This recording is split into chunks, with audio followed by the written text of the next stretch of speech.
Accompagnati da un ornitologo, ci rendiamo conto che l'area è molto ricca di abitanti alati, a cominciare dal fondovalle, dove vivono diverse specie di picchi. Negli ultimi anni però si sono verificate, si sono osservate molte segnalazioni anche del più grande picchio europeo, che è il picchio nero, che sembra essere sempre più vicino ai lembi della nostra città. Nel bosco abitano anche molte specie di passeriformi, dai più comuni merli e pettirossi agli scriccioli, le capinere e l'occhio cotto. Abbiamo anche alcuni rapaci notturni la cui presenza è correlata alla presenza dei picchi stessi, perché utilizzano le loro cavità proprio per nidificare, e sono gli allocchi. È un animale, l'allocco, molto territoriale e che quindi tende a far sentire spesso la propria presenza per difendere il proprio territorio.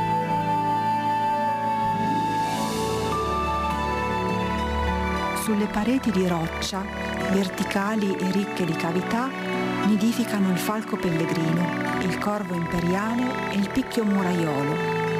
Salendo di quota, il bosco si fa più rado e compaiono i prati, dove vivono specie tutelate come il succiacapre, detto il fantasma degli incolti, perché è quasi impossibile cogliere la sua presenza a causa del suo colore, che lo fa sembrare un tronco d'albero. Mentre di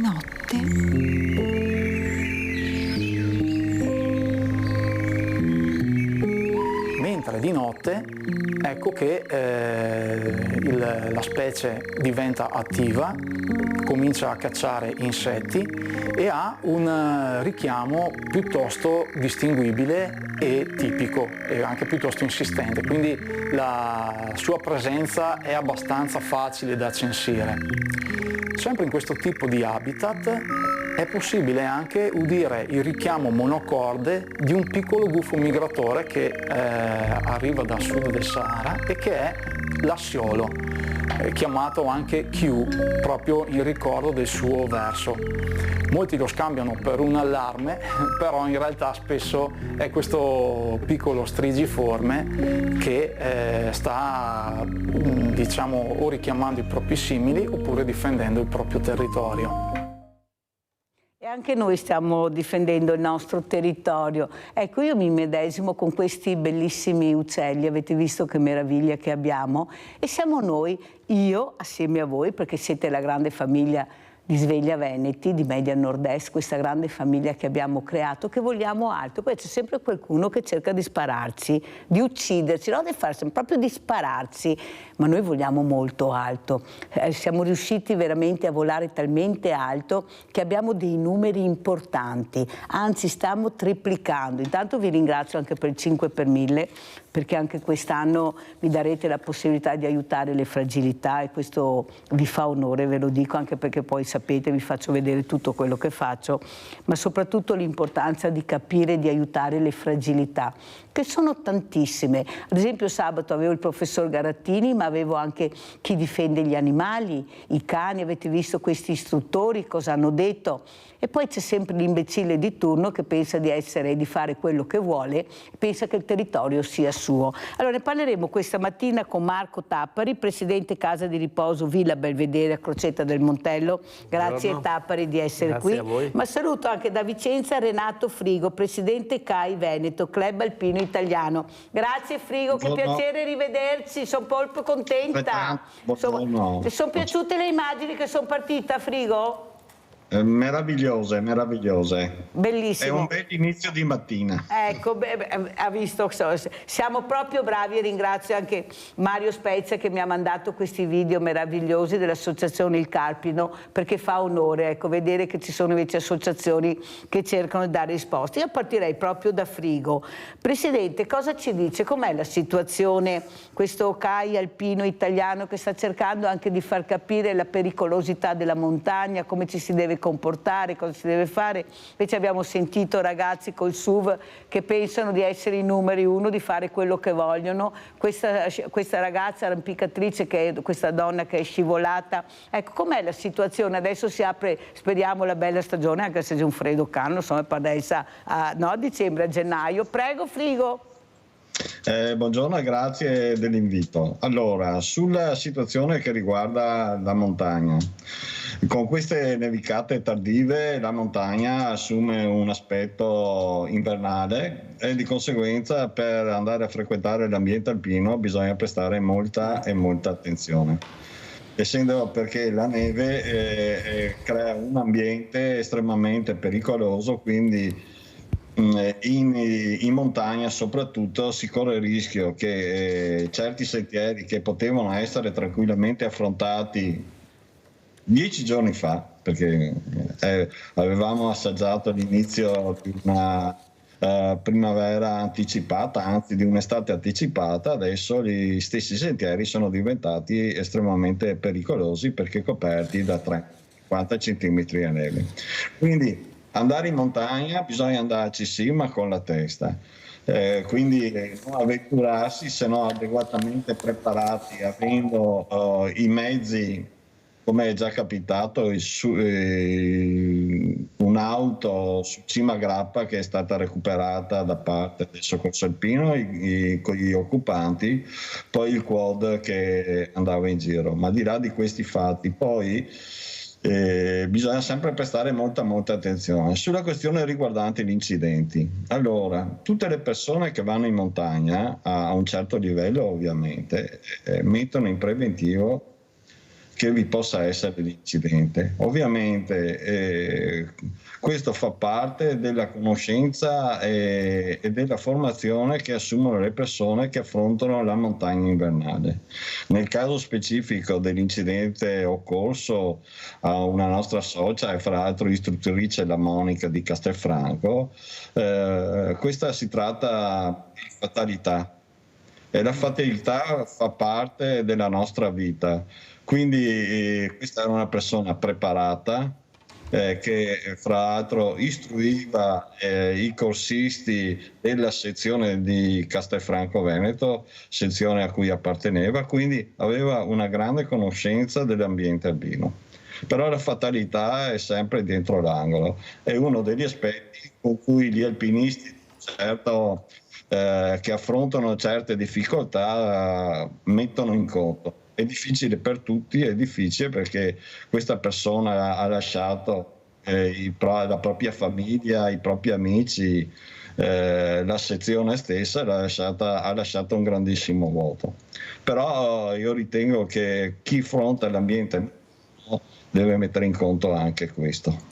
Il nemico per chiunque è sempre dietro l'angolo, il problema è che se capita a queste persone che sono preparate, pensate agli altri che girano con una superficialità incredibile su queste strade anche molto pericolose, questi ragazzi che sfidano, tanto a noi non capita, siamo bravi, abbiamo la macchina potente, però dopo dobbiamo apprendere. Ma chi paga quando andiamo a prendere queste macchine, questi ragazzi per portarli nella buona strada? Visto che avevano sbagliato, chi è che paga, Presidente?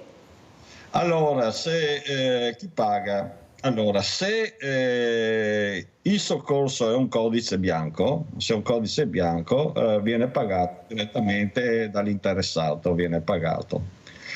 Se il soccorso viene effettuato perché ci sono codici di grado differente, interviene l'US, il quale può far pagare il ticket, ma se interviene il soccorso alpino e non sono socicai,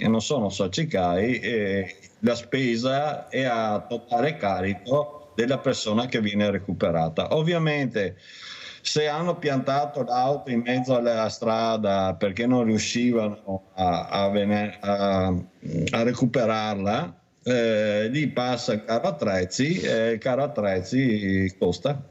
Se lo pagano loro in solido, in proprio. Ma era per capire, perché siamo anche curiosi di capire, ha fatto bene a spiegare, perché si è anche detto chi sbaglia paga, forse qua in Italia non so che funziona tanto bene, anzi chi sbaglia viene premiato molte volte, perciò questo lo dico io naturalmente. Allora abbiamo Rinaldo da Venezia, vai Rinaldo. Ciao Mirella. Ciao. E buongiorno ai tuoi ospiti. Buongiorno. Innanzitutto, me di sta roba, volevo dire, se c'è qualche dubbio a Rai che sente su questa trasmissione, questa rete veneta, non paghiamo un soldo e ne dà la parola e ne ha a parlare, va bene? To è esempio di altri che pagano milioni e miliardi da dare agli altri. Qua i soldi chi tira su, come il signora Mirella Tussato, fa solo del bene, l'avete capito? E non paghiamo un soldo, in ascolta, in insegna qualcosa, in fa vedere robe che serve per la vita di tutti. Imparare perché gli altri non mi pare che sia all'altezza di questa televisione che è qua. E dopo, Mirella, quello che fa i signori, specialmente in montagna, mi sono andato a 1000 anni in montagna, va bene? Andavo a Cortina, negli anni 50 che ero piccolo, andavo dalle suore, non andavo in colonia. Voglio dire, è montagna ed è difficile, specialmente mi ho sempre avuto con di paura e ho sempre portato via le 3 sapure, magari un paio di scarpe solide, un cappello, una sciarpa, mi metto in giro perché avevo il giacchettone, vedo caldo, però alla fine in certi episodi ho dimostrato che era ragione e l'avevo lì. E ora, tutti le montagne sono molto verde, da tanto, ma però bisogna saper affrontare. Se ti si può andare in montagna, ti sai regole, ma non ti può andare in montagna in braghe curte, in camisa, magari fa un temporale e ti capi una pleure. Bisogna che preparare a tutte le evenienze, una borraccia di acqua per dire. Adesso che c'è altri modi per comunicare, ma non solo in montagna, dappertutto, per le strade.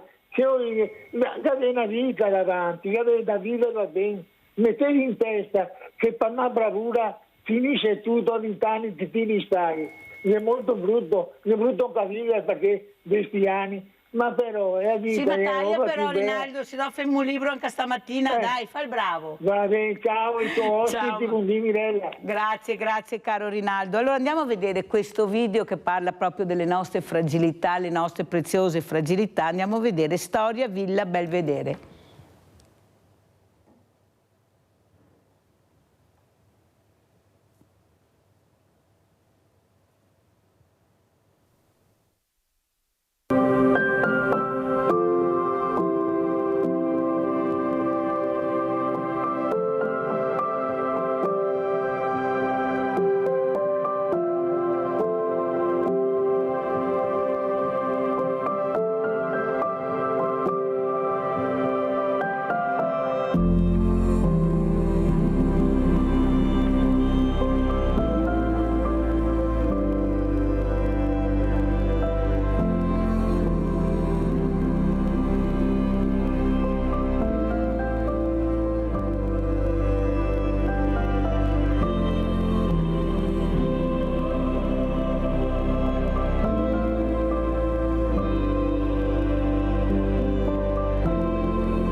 La storia è storia e va assolutamente ricordata.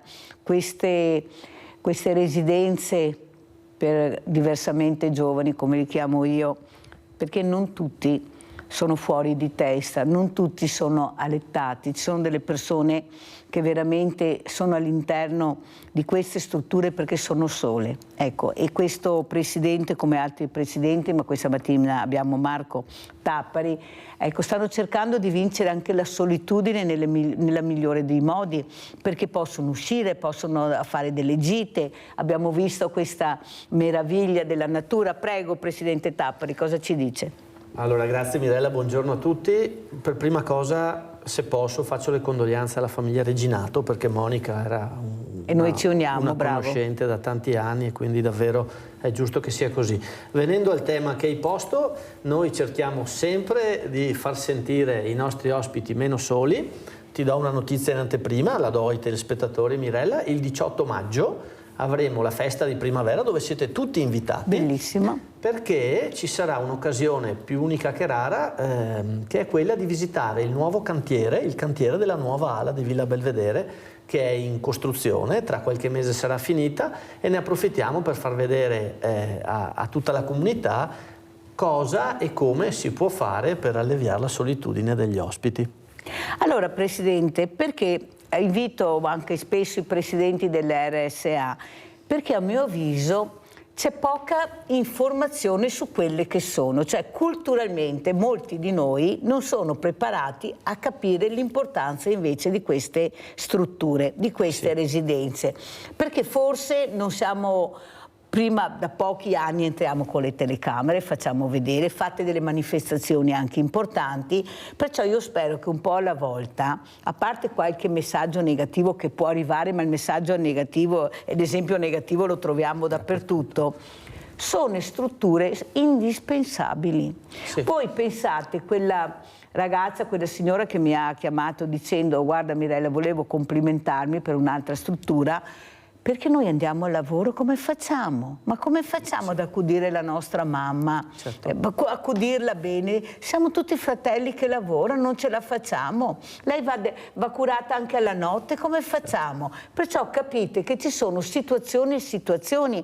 E poi la solitudine di questi anziani. Tanto è vero che molte strutture aprono le porte durante la giornata, possono anche pranzare all'interno e poi tornare a casa, certo. O sbaglio? Presidente, parliamo di queste cose. Sì, guarda, faccio un esempio sul fatto che le strutture sono aperte. Visto che abbiamo il presidente del CAI anche in collegamento, noi avevamo un ospite che era il maestro De Agnoi, storico iscritto al CAI di Montebelluna, e lui raccontava sempre ai ragazzini degli asili e delle elementari che venivano in struttura a fare questo scambio intergenerazionale di cosa voleva dire andare in montagna, quanto bella era la montagna, e quindi diciamo che per collegarmi alla tua questione sono situazioni che permettono innanzitutto alle nuove generazioni di fare esperienze e di raccogliere le esperienze di anziani che di cose da raccontare ne hanno tantissime, e secondo fa sentire l'anziano ancora il centro di un mondo che è fondamentale che sia così, perché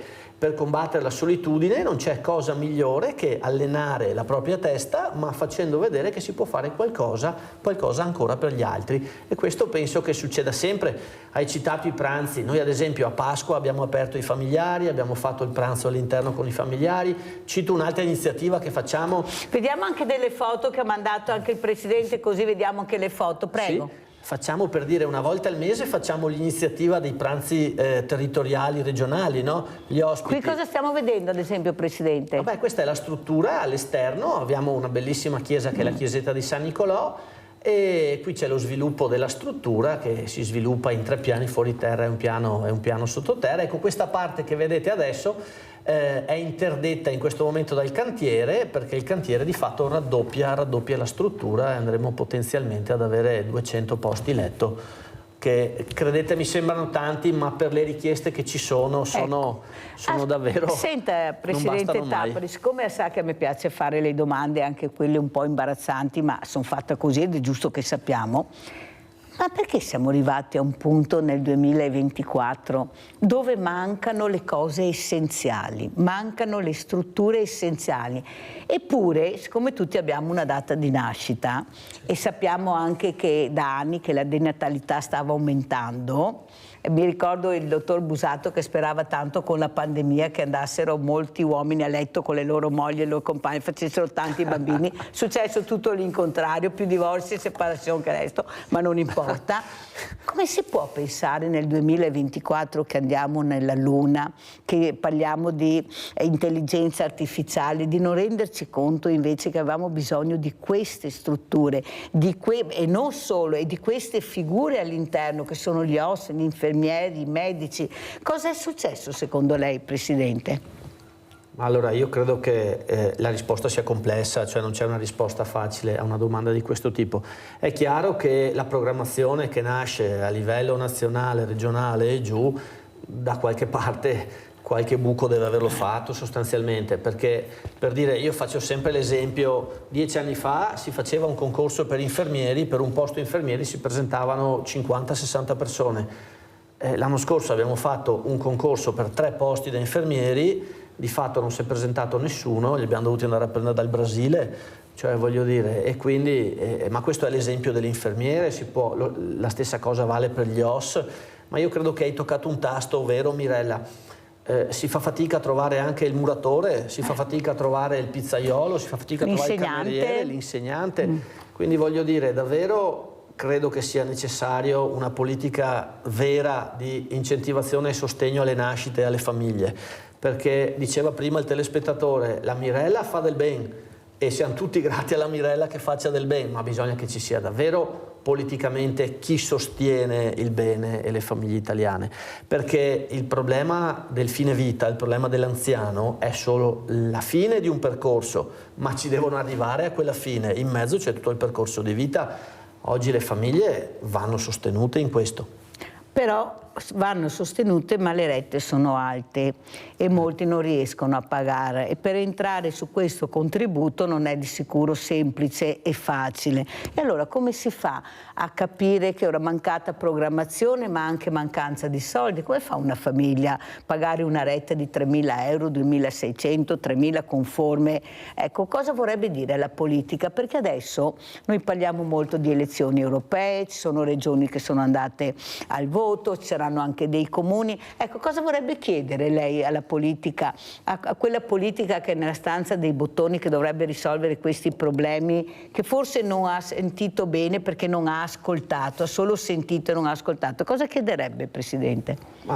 Chiederei sicuramente una maggiore attenzione al tema della fragilità in generale, perché l'anziano o il non autosufficiente è una parte, ma c'è la disabilità, cioè ci sono tanti mondi che riguardano tante famiglie, molte più di quelle che pensiamo, che hanno bisogno veramente di sostegni, ma non di contributi una tantum, cioè hanno bisogno di politiche strutturali a sostegno e in aiuto e in agevolazione, per far sì che innanzitutto il problema non è che la retta è 2.000 o 3.000 euro e quindi come fanno a pagare, cioè la domanda è come facciamo a far sì che le rette non siano più da 2.000 e 3.000 euro, cioè questa deve essere la sfida della politica, riuscire a gestire un servizio sociosanitario in questo caso di qualità e che sia, diciamo, possibile e accessibile alla maggior parte delle persone. Pubblicità.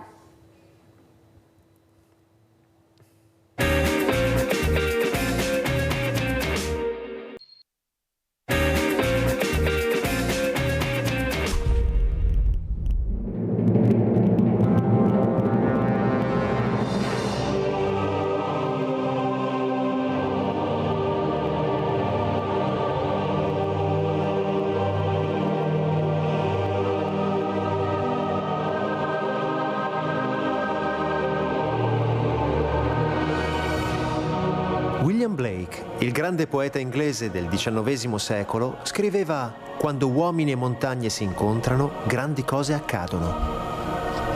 L'alpinismo è una delle espressioni più belle dell'incontro tra uomini e montagne e i club alpini sono la forma organizzata di questo straordinario incontro.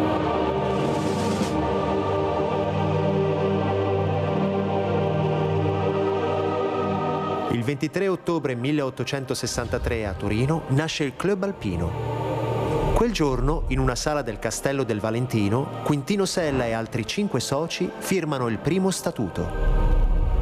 Quel giorno inizia la grande storia dell'alpinismo italiano organizzato. Pochi anni dopo, nel 1867, il Club Alpino conquisterà l'aggettivo italiano.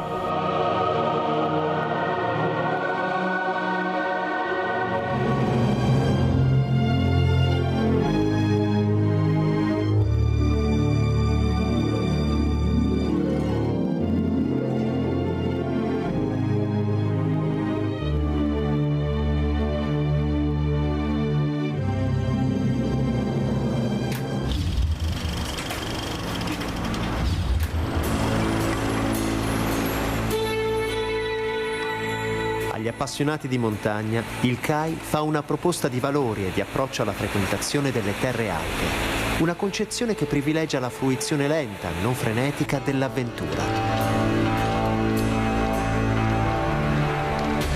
Una prospettiva che fa del camminare e dell'alpinismo strumenti della conoscenza.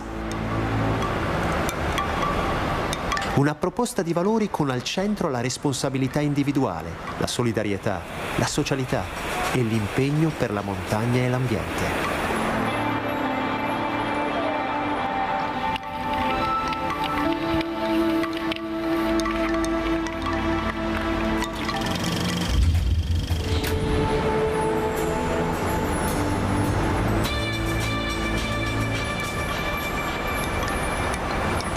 Un approccio alla montagna che si traduce in impegno concreto, come per esempio la realizzazione e la manutenzione di migliaia di chilometri di sentieri. Un bene comune che è fruibile solo grazie al costante lavoro volontario di tanti soci.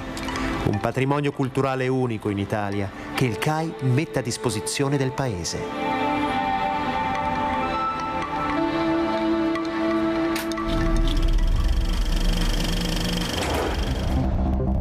A questo patrimonio si aggiunge quello proprio di altri ambiti di attività, tutti curati dagli organi tecnici e dalle strutture operative dell'associazione. La tutela ambientale, la ricerca scientifica, lo studio e i test specifici sui materiali tecnici utilizzati in montagna e altro ancora.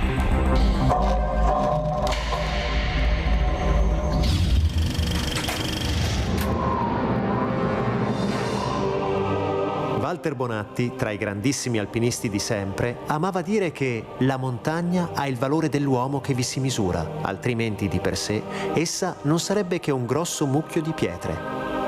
Per il Club Alpino Italiano ogni forma d'alpinismo è esplorazione e gli alpinisti sono coloro che, nella pratica, coniugano libertà a responsabilità, accettazione del rischio a senso del limite, esplorazione a rispetto per l'ambiente, per le popolazioni locali e per le loro culture.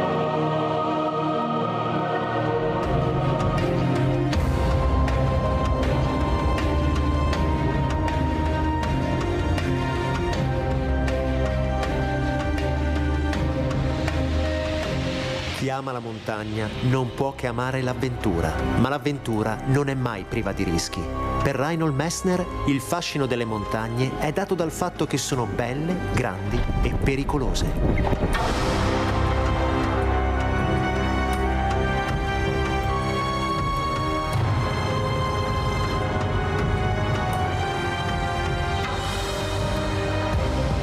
In effetti, senza capacità tecnica, conoscenza dell'ambiente e soprattutto responsabilità, non c'è avventura, c'è solo imprudenza.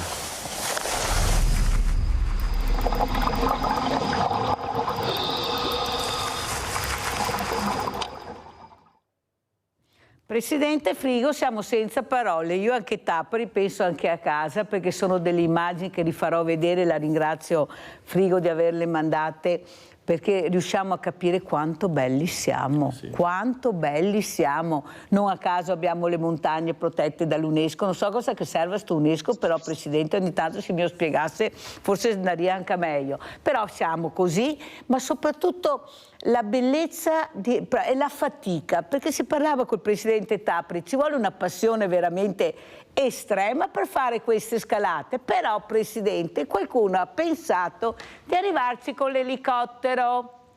di arrivarci con l'elicottero e poi scendere. Ecco, Presidente, lei da bravo Presidente com'è che dice anche la verità, cosa direbbe a queste persone, a chi permette questo? Perché ci sono anche delle leggi che potrebbero vietare, ma che stanno veramente le stanno mettendo da parte certe leggi. Adesso col SUV puoi fare dei percorsi anche molto scoscesi. Prego. Sulla questione riguardante l'elicottero, noi come CAI siamo già intervenuti nel corso dello scorso anno perché sta diventando durante l'estate una situazione insostenibile. La montagna è di tutti, però bisogna anche mettersi nell'ottica che l'elicottero, se utilizzato per scopi ludici, come in questo caso qua, rompe le scatole a tutti quanti. Rompe le scatole alle persone, rompe le scatole agli animali che vivono in montagna e crea un disturbo generale all'ambiente alpino. Una persona che vuole andare in montagna per godere del silenzio si trova questo zanzarone che gira per buona parte della giornata. Questo per far cosa? Per portare i turisti in quota oppure chi effettua sport oltre al limite tipo body jumping e quanto altro. Allora, noi come CAI Veneto, ma noi pensiamo di rappresentare in questo caso qua, non è una questione che riguarda esclusivamente il CAI, riguarda tutte quante le persone che frequentano la montagna. Se l'elicottero serve per lavoro, per emergenza, ok. Per altre maniere, noi non siamo gli Stati Uniti d'America come spazi. Abbiamo valli e quando parte l'elicottero si sente dall'inizio alla fine della valle, quindi un disturbo per tutti quanti. Tanto è vero che il Trentino e l'Alto Adige hanno regolamentato, vietandolo, il volo dell'elicottero per scopi ludici. Anche noi come CAI abbiamo elaborato un progetto che presenteremo prossimamente a tutte quante le forze politiche regionali affinché si vada a una regolamentazione di questo, dei sorvoli. Allora, attualmente non è che sia vietato, è vietato l'atterraggio e il decollo dalle aree del parco, zone parco, mentre le montagne sono fatte da zone di proprietà dei comuni, che hanno le cime proprie, zone di proprietà privata, zone dello Stato. Quindi noi vogliamo che tutta quanta questa materia qua, la Regione Veneto, vada a regolamentarla. Con questo non è che si limiti il lavoro di qualche categoria, leggi le guide alpine, perché le stesse guide alpine in Trentino e in Alto Adige continuano a lavorare senza l'utilizzo dell'elicottero. Quindi è possibile, è solamente un aspetto marginale, non importante ai fini economici da parte della zona e degli operatori di quella zona, però questo contribuirebbe a calmierare un attimo gli effetti negativi che questi continui sorvoli hanno sulle nostre valli e sulle nostre cime di montagna. Ha fatto molto bene a dirlo, Presidente Frigo, per capire anche come si sta muovendo il CAI Veneto in questo indirizzo. Stanno portando dei progetti validi, non sono bla bla bla, loro stanno cercando di far capire alla Regione Veneto che bisogna cambiare, perché veramente se si va oltre, se si passa se si alza questa asticella in maniera così evidente e brutale, perché questa è una evidenza brutale, cosa ci fa l'elicottero che non serve solo perché questa persona è danarosa e ha la possibilità di scendere, ecco, da una montagna, dalle montagne più belle del mondo con l'elicottero. Ma vi rendete conto? Ma perché uno casca e poi fare quello che vuole? Cioè io non riesco. Presidente, che dava a voi altri che fa? Invece di fare giro in elicottero, chi fa qualche stanza per gli anziani che forse sarebbe meglio. Prego, Presidente Tappari. Noi devo dire che siamo fortunati, ad esempio nel caso nostro, perché qualche benefattore ce l'abbiamo e per fortuna le brave persone ci sono sempre. Il tema della montagna è un tema che mi appassiona, nel senso che a me è sempre piaciuto andare a camminare principalmente d'estate, però, perché non sono amante del freddo. E neanche quindi delle scalate, che ha detto Presidente Frigo, no, Tappari, niente scalate. Però faccio i complimenti davvero, perché quelle immagini lì sono di una qualità e rendono davvero l'idea di cosa sia la nostra montagna. Complimenti davvero. Senta Tappari, un'altra cosa, a proposito, facciamo anche l'appello di queste persone diversamente giovani che aprono queste porte, che rispondono al telefono e c'è veramente la truffa dietro l'angolo. Non fidatevi neppure del numero che esce, perché sono riusciti veramente a fare anche questo, a far vedere che è un numero veramente importante, che è il 112, 113, non c'entra niente neanche con le forze dell'ordine, e sono riusciti a mascherare anche questo, perciò quando sentite una voce che non conoscete, mettete giù immediatamente, non dovete fare mettete giù. Quando è uno sconosciuto al telefono che vi chiama, indipendentemente chi sia, e chiamate subito un familiare o le forze dell'ordine. Mi ha chiamato una persona in questo momento che non conosco, non preoccupatevi, non disturbate, chiamate immediatamente. È un appello che faccio, perché veramente la cosa sta preoccupando. Pensate, sono riusciti a mascherare il numero con un altro numero per far vedere che rispondono le forze dell'ordine, invece c'è un truffatore. Perciò non aprite le porte a nessuno, non rispondete ai sconosciuti, mi raccomando. Prego Tappari. Sì, al di là delle telefonate, massima attenzione quando poi si presentano alla porta di casa, perché quello sì davvero è un momento in cui non c'è nessuno, non c'è filtro. Nel momento in cui facciamo entrare uno sconosciuto in casa nostra non sappiamo se ha buone o cattive intenzioni, quindi davvero, come diceva Mirella, evitiamo di farli entrare e se abbiamo dei dubbi chiamiamo subito il familiare a noi più vicino oppure le forze dell'ordine. Questo è pacifico. Senta Presidente, una domanda che volevo fare, visto che anche lei ha evidenziato il problema dei numeri di queste residenze, che sono pochi rispetto alla domanda che c'è.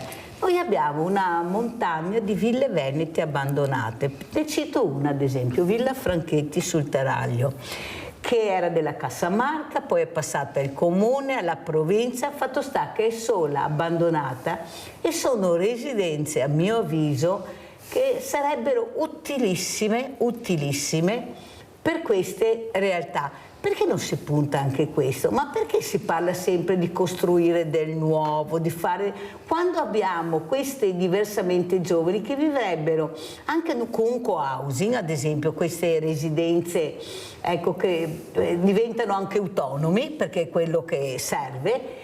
Non si punta su questo, ma costano troppo. Ma vogliamo guardare anche i numeri di cosa costa? Perché io, scusate, ero a Villa Margherita, adesso è chiusa, non so se si decideranno a mettere a posto sta roba, vabbè, non importa. Ma non erano proprio così inagibili come qualcuno pensava.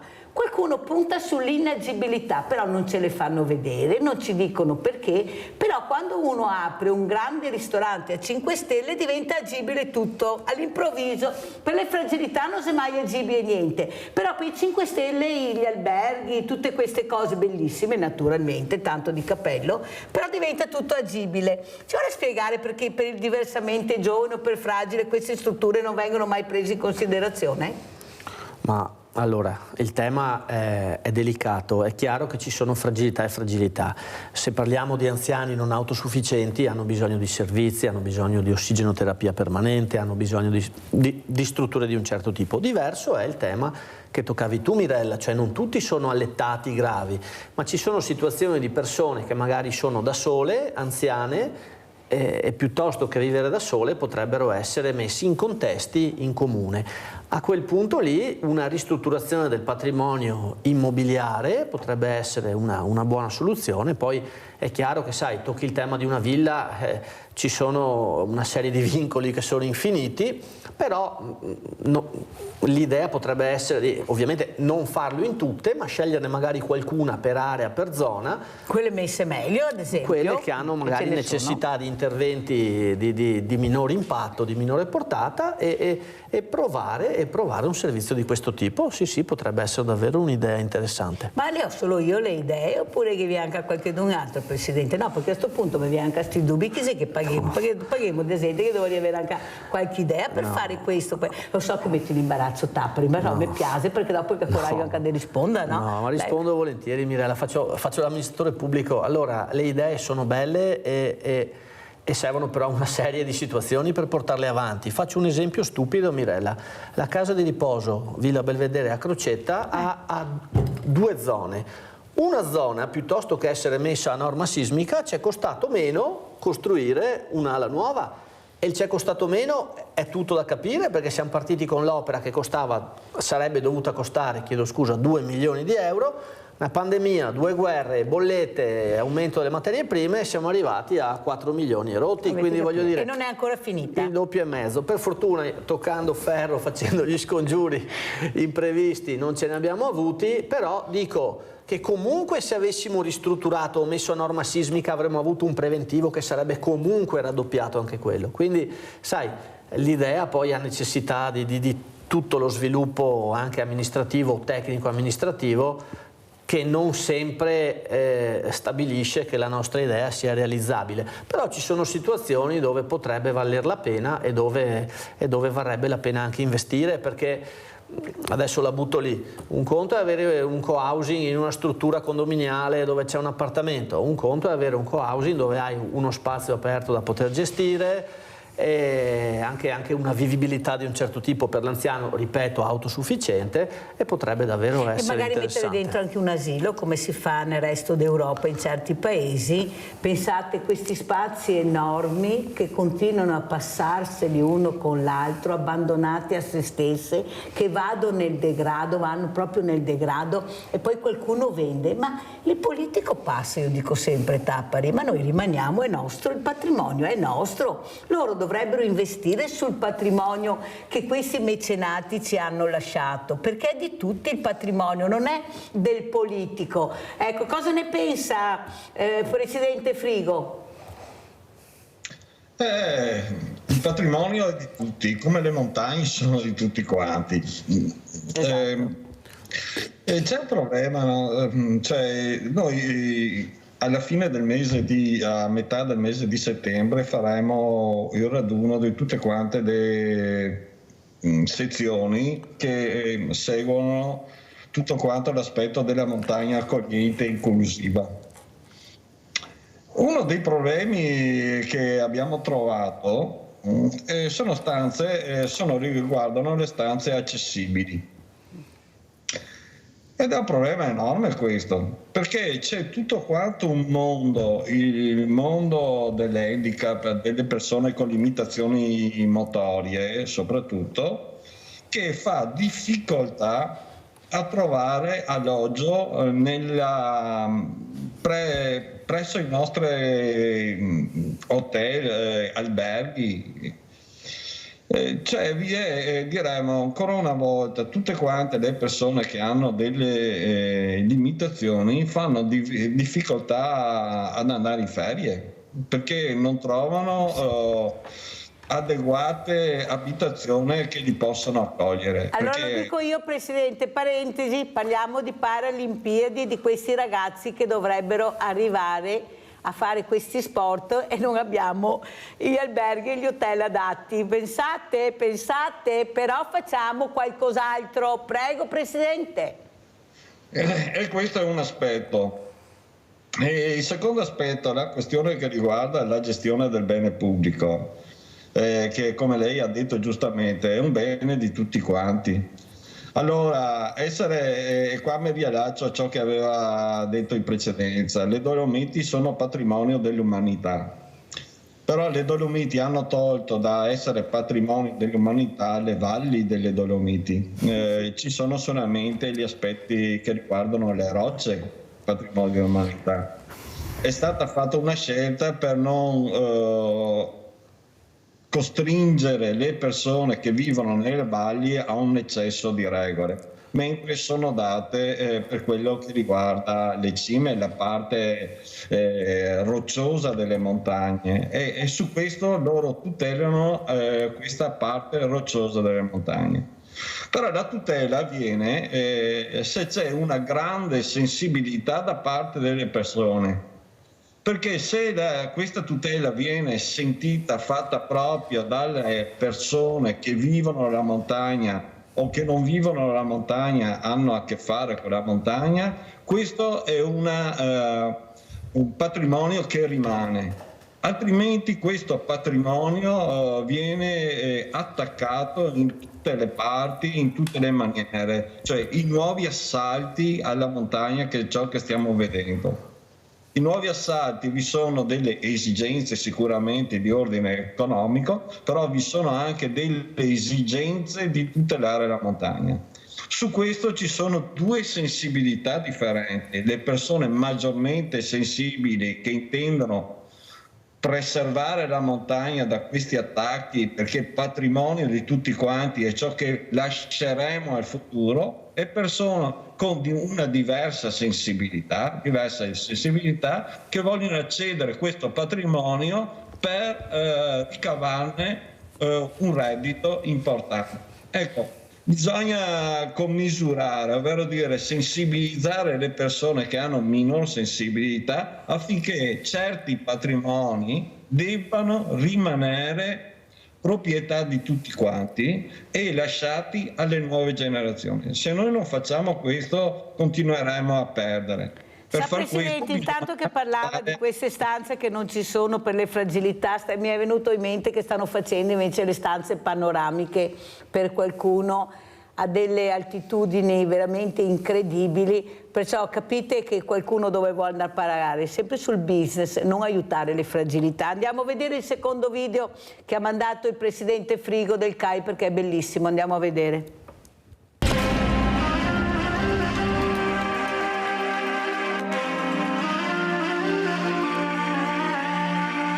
La prevenzione degli incidenti parte dalla formazione.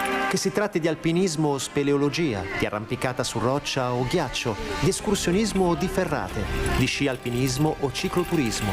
Le scuole del CAI insegnano tutto quello che serve sapere per affrontare la montagna con la maggior sicurezza possibile e vivere l'avventura da protagonisti. Poi si inserisce la corda, poi si serra in questa maniera, si reinserisce il moschettone.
La passione per la montagna non si esaurisce con l'alpinismo.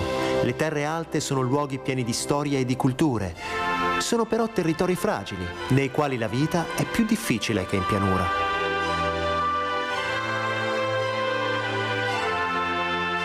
Ogni giorno l'associazione è al fianco delle popolazioni di montagna per tutelare la cultura e l'ambiente, promuovere lo sviluppo sostenibile e contrastare lo spopolamento di Alpi e Appennino.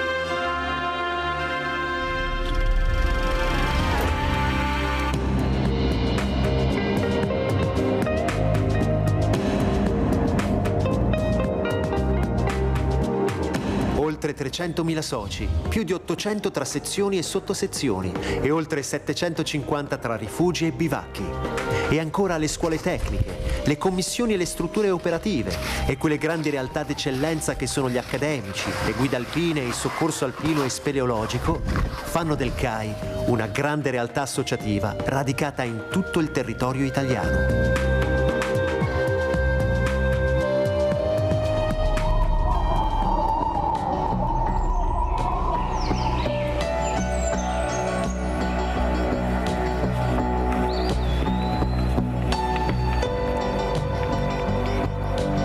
In una società in continuo mutamento, il CAI evolve e investe sul domani, in particolar modo sui giovani, che sono il proprio futuro e quello del paese.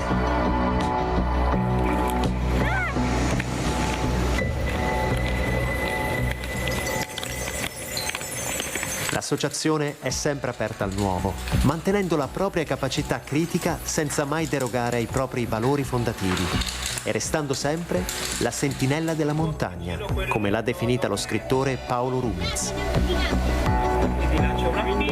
Là ce n'è uno gigante.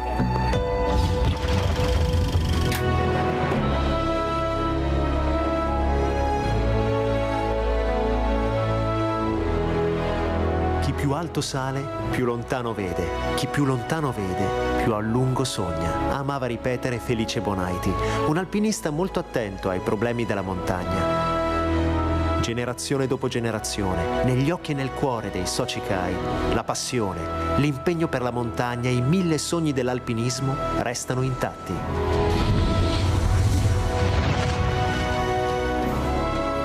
Questa, da oltre un secolo e mezzo, è la vera forza del Club Alpino Italiano.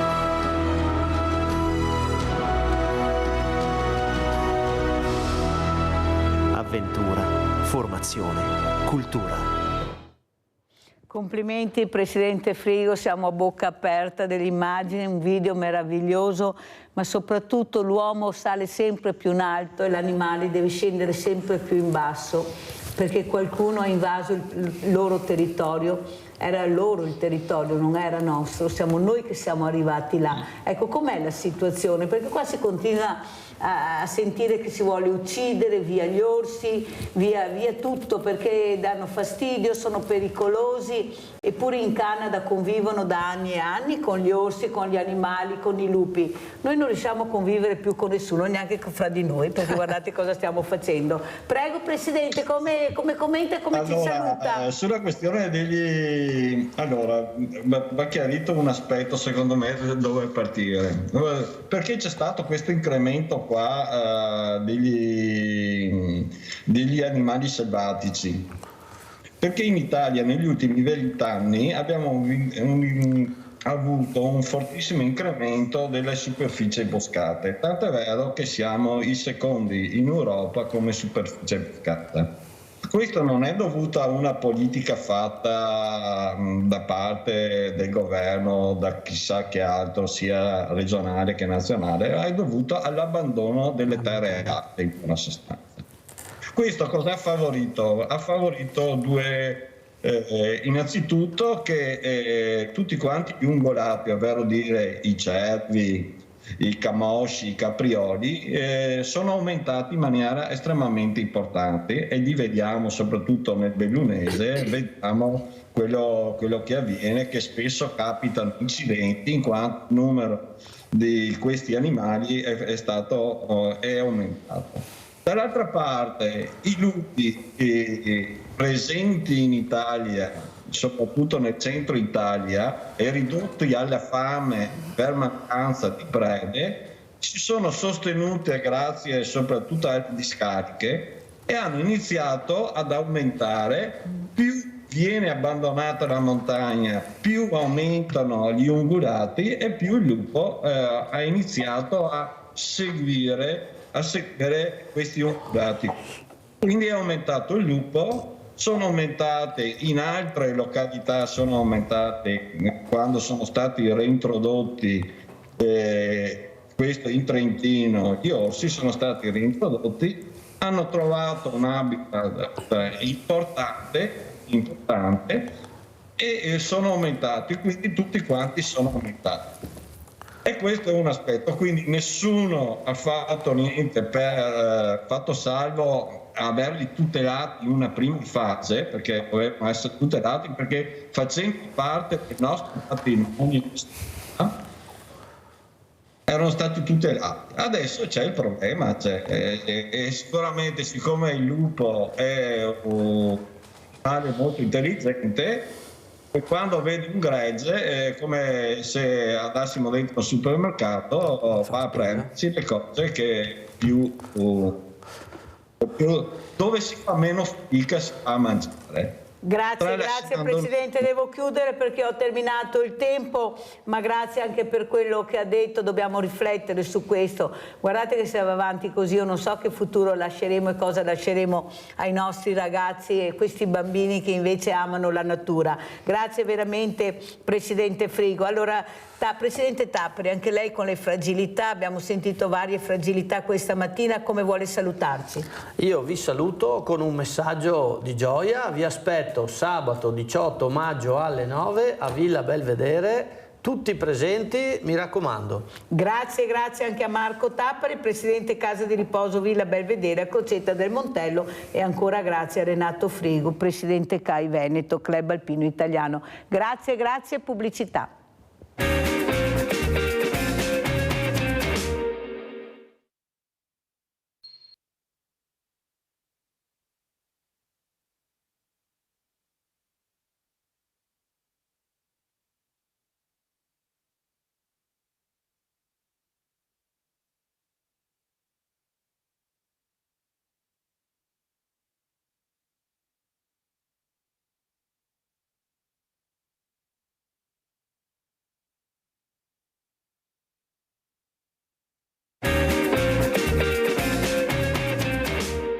E presento altri graditissimi ospiti. Abbiamo in presenza Roberto Bruniera, Presidente Associazione Botteniga San Pelaio, assieme a Nicoletta Marchi, che voi forse già conoscete. Il marito è tetraplegico causa incidente stradale. Sentiremo anche Nicoletta che ha cercato di fare una raccolta per aiutare, perché queste cure sono costosissime. Ecco, parliamo di tanti soldi e grazie veramente a voi qualcosa si è riuscito a fare. Poi ci racconterà Nicoletta, e saluto anche da Milano il dottor Riccardo Moiser, psicologo, psicoterapeuta bioenergetico. Buongiorno dottor Moiser, mi sente? Buongiorno. Buongiorno, che bel sorriso. Beh, vero Nicoletta? Guarda, partiamo con un dottore con un bellissimo sorriso. Grazie veramente dottor Moiser, perché fa veramente piacere su questa valle di lacrime che ogni mattina per me è una tragedia. Per fortuna che adesso mi mandano ste immagini che riusciamo, vero Nicoletta, a staccare la spina finalmente. Allora io partirei proprio da l'unico Roberto. appunto è che mi chiamo Leonardo, non Riccardo. Hanno sbagliato, Leonardo. Mi scusi dottore, ma avevo scritto... Perfetto, abbiamo cambiato, Leonardo Moiser. Allora partirei proprio da Roberto Bruniera per spiegare cos'è questa associazione Botteniga San Pelaio. Prego Bruniera. Allora, l'associazione Botteniga è sorta da alcuni amici di San Pelaio per promuovere... Treviso, San Pelaio, Treviso è un quartiere del comune di Treviso. Per promuovere, oltre che la zona di San Pelaio, anche promuovere anche le nostre risorgive del Botteniga. Questo lo abbiamo denominato risorgive del Botteniga. L'obiettivo è, siccome che sono poco conosciute anche le risorgive Botteniga, noi conosciamo il Cagnan, perché il Cagnan entra nella città, che c'è il grande Cagnan, che sarebbe della pescheria, il medio Cagnan, che sono di Buranelli, però il Cagnan è il Botteniga. Avete capito? E quindi... Noi altri avremo i doppi nomi sempre, cioè i doppi nomi. Avremo e nessuno spiega. Cagnan e Sile si accompagna. Si accompagna. Però Dante Alighieri scrisse nella Divina Commedia. Però è tutto il Botteniga, è a monte.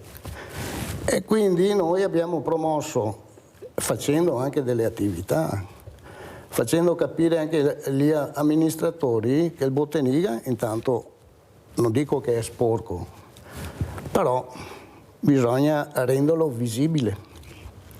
Con cosa? Pulirlo intanto, lasciando però sempre l'habitat naturale che ci sono là, uccelli, pesci, animaletti, c'è tanta roba. Però l'habitat naturale deve esistere. Però secondo me di fare un percorso anche per la visita, anche delle visite scolaresche, perché no? Da San Pelaio, dove ci sono le risorgive e Botteniga, fino ad andare al Ponte Dante, dove il Cagnan si accompagna con Sile. Noi facciamo diverse attività a San Pelaio, per esempio la camminata sulle risorgive e Botteniga. Si presentano 300-400 persone, anche più.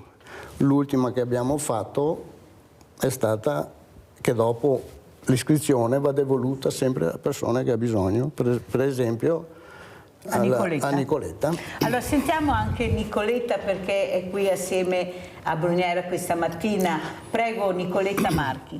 Io ho conosciuto Roberto e la sua associazione circa un anno fa, quando avevo lanciato una raccolta fondi per aiutare mio marito e la nostra famiglia dopo questo grave incidente stradale, e ho trovato tanta solidarietà, tanta vicinanza, che momenti come quelli che abbiamo vissuto sono fondamentali, perché sentire il calore delle persone. E quindi Roberto mi ha proposto di intitolare questa passeggiata che abbiamo fatto sulle risorgive del Botteniga a Roberto. È stata un'idea che mi ha scaldato il cuore e ho accolto con gioia questa offerta, e quindi ci siamo conosciuti e devo dire che abbiamo passato una domenica insieme ai miei bambini con tante persone che sono venute per starci vicini ed aiutarci, ed è stato molto bello. Vabbè, come solidarietà non ce n'è per nessuno anche qua a Treviso, bisogna dire la verità, che come chiedi rispondono immediatamente. Sì. Però, Nicoletta, la mia domanda è questa.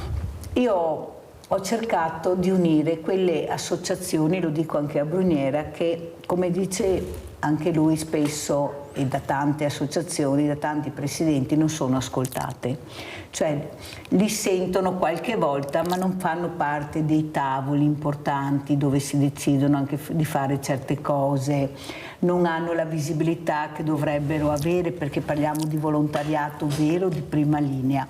Allora le abbiamo raggruppate, e devo dire la verità che è stata un'emozione quando hanno risposto questi familiari, queste mamme soprattutto, queste mogli, che hanno risposto nel condividere il dolore, perché la solitudine è la peggior cosa che ci sia.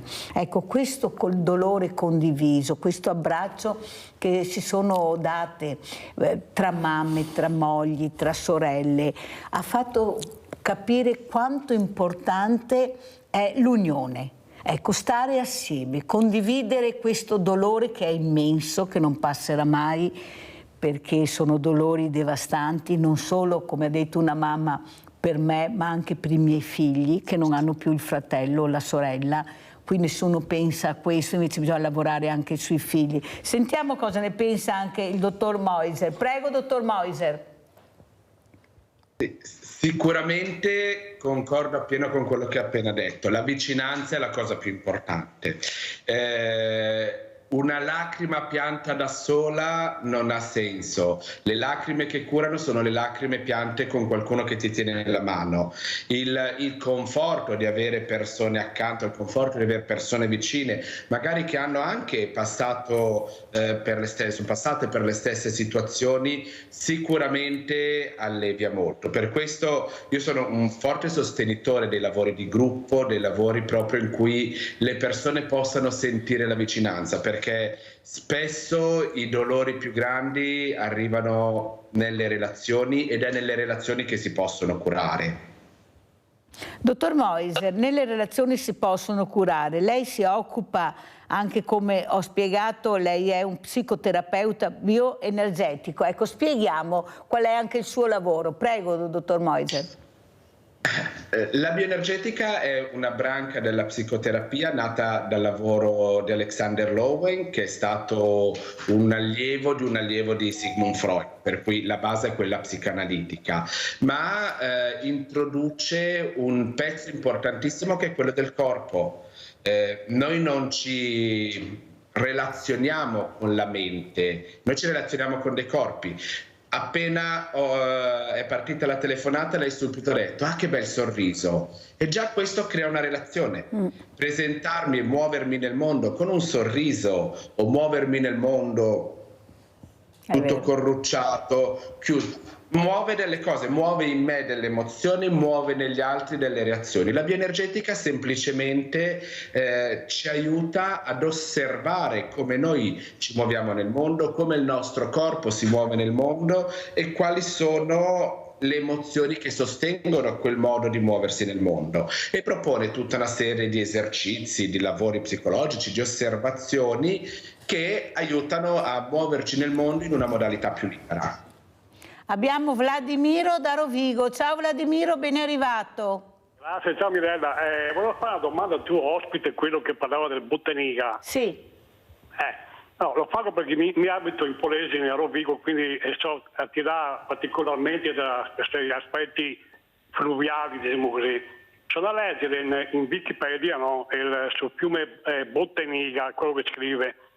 E scrive che arriva alle mura del Rovigo, del Treviso, si divide non in due rami, ma in più di due, cioè il Cagnan grande, il Cagnan medio o dei Buranelli, il Cagnan della Roccia, il canale delle Convertite e il canale che non rimette il nome, ma che gira attorno alle mura orientali della città. E tutto va a confluire nel Sile. Ecco, io volevo fare una domanda, ma visto che la città è pregna dell'acqua del Botteniga più che del Sile, se la persona dicesse che Treviso più che città del Sile è la città del Botteniga, sbaglieresse così tanto oppure quasi quasi indovina? Perché appunto mi vedo che nella città è come che sia il sistema venoso di Treviso e le acque del Botteniga più che del Sile. Per quello che leggo. Grazie, buongiorno. Grazie Vladimiro, prego Brugnera. Non ho capito cosa. Allora, lui dice che il Botteniga si divide in molti rami all'interno della città. Perciò, secondo Vladimiro, è più corretto chiamarla forse città del Botteniga che no città con le acque del Sile.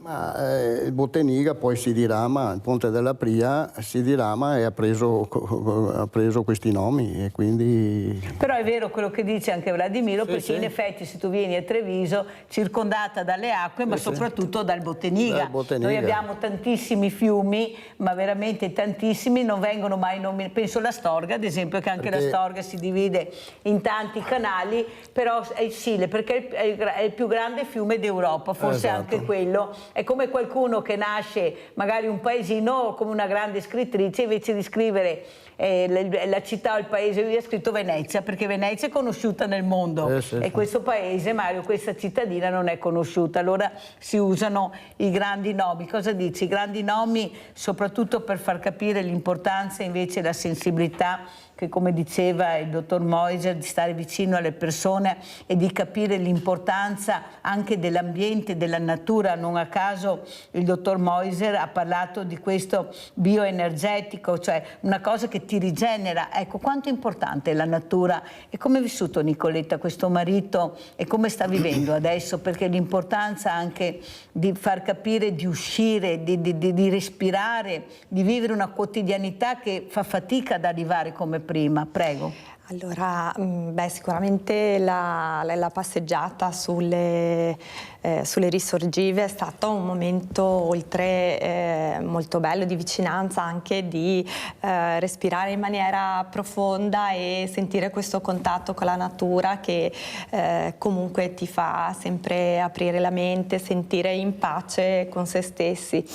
Il mondo della disabilità è un mondo a cui ci stiamo approcciando ed è davvero un percorso impervio e pieno di difficoltà, perché, come diceva anche prima, purtroppo i disabili non sono molto considerati, per i disabili e le persone che hanno delle limitazioni motorie, veramente la strada è tutta in salita per conquistare una quotidianità, una vita che possa dirsi normale.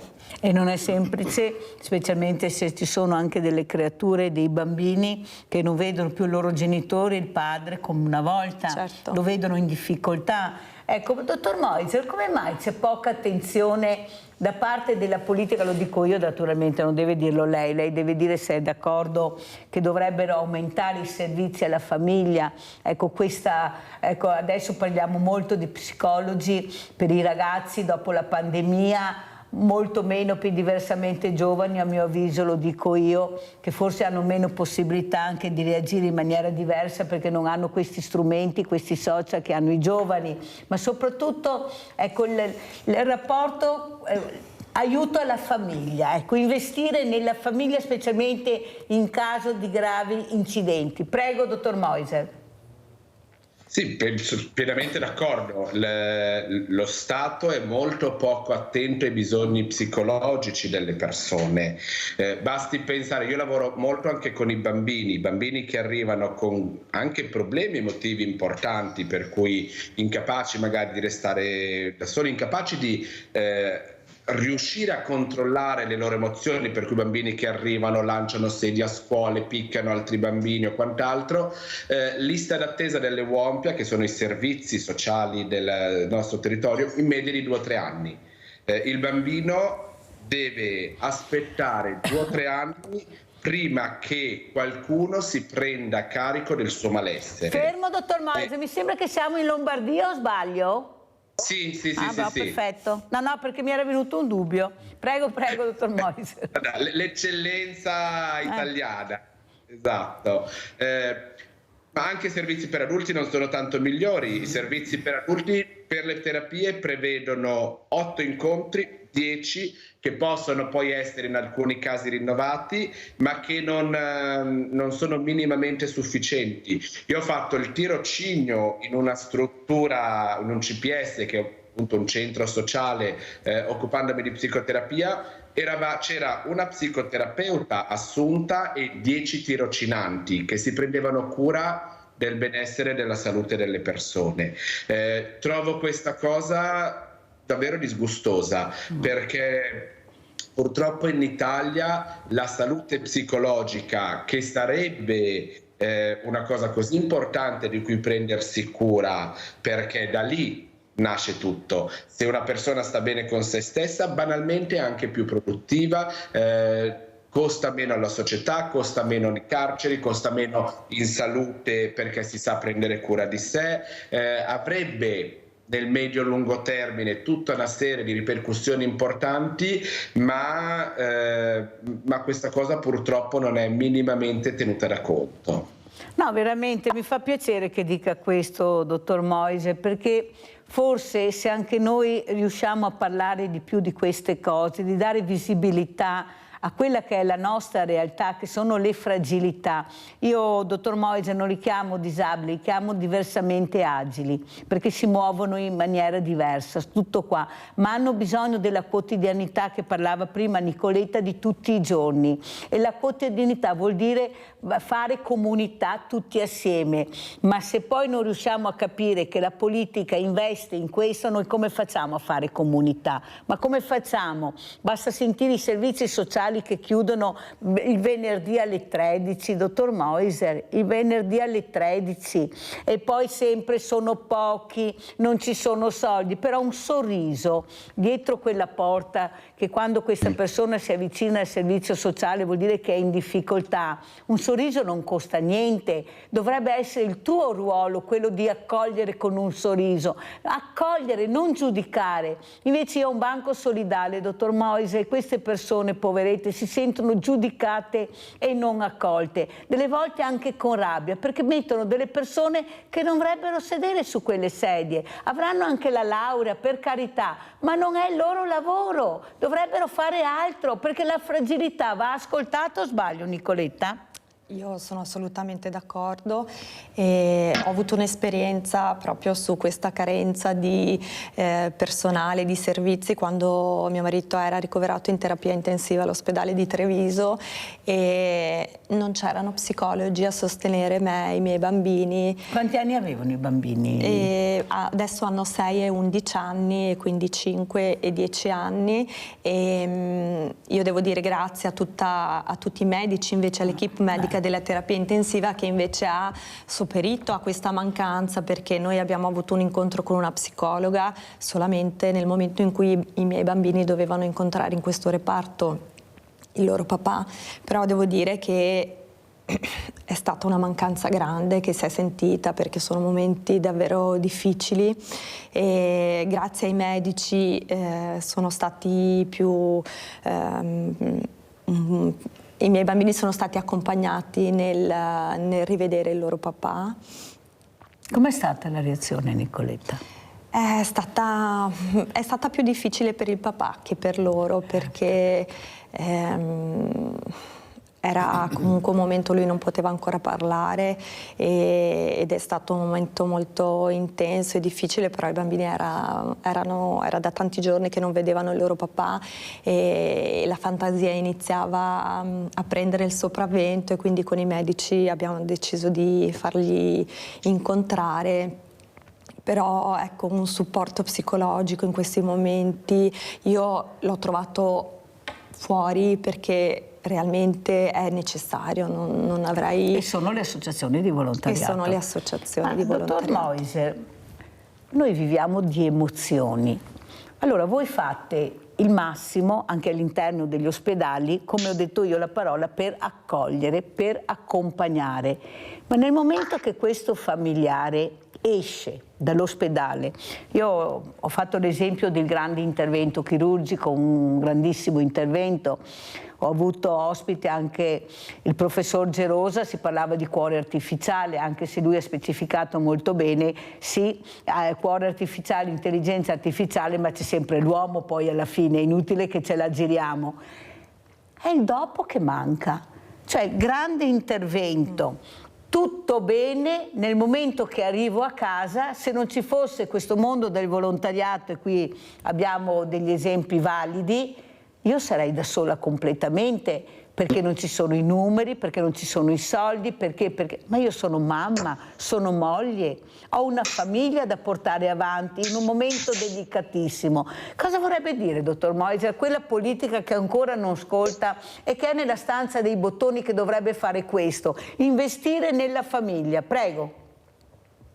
La salute italiana purtroppo è molto centrata sull'emergenza e non sulla prevenzione. Noi non lavoriamo minimamente con la prevenzione.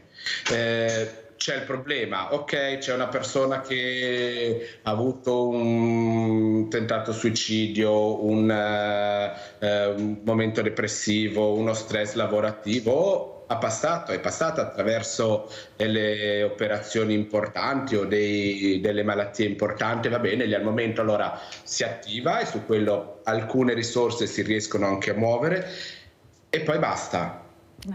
Passata l'emergenza, la società italiana purtroppo non prevede nulla. Lo Stato italiano è uno Stato con tantissime depressioni postpartum, perché le donne dopo il parto restano sole e chi ha avuto dei figli sa benissimo tutto questo. Ci sono i corsi preparto, ci sono tutta una serie di attività ma sul post non si lavora minimamente e questo è un grande errore della politica italiana, un grande errore del prendersi cura dei cittadini, perché è nel post che poi le emozioni possono depositarsi, possano essere elaborate, muovono tutta una serie di vissuti di cui è importante prendersi cura. Dottor Moiser, cosa ne pensa di queste figure pro vita all'interno dei consultori che questo governo vuole mettere? Lei, come vedo già che fa il sorriso, come psicologo e psicoterapeuta cosa ne pensa? Noi abbiamo bisogno di capire anche gli addetti ai lavori cosa ne pensano, perché sì la politica, ma dove si consulta per fare questo? È giusto, non è giusto, come lo trova? Rogers diceva che le persone hanno in sé il seme del proprio benessere, ma devono trovare un ambiente che li accolga per poter crescere, un po' come faceva l'esempio della patata che fa le radici. Se la patata trova un ambiente umido, buio, che fa bene per lei, mette le radici e la vita naturalmente va avanti.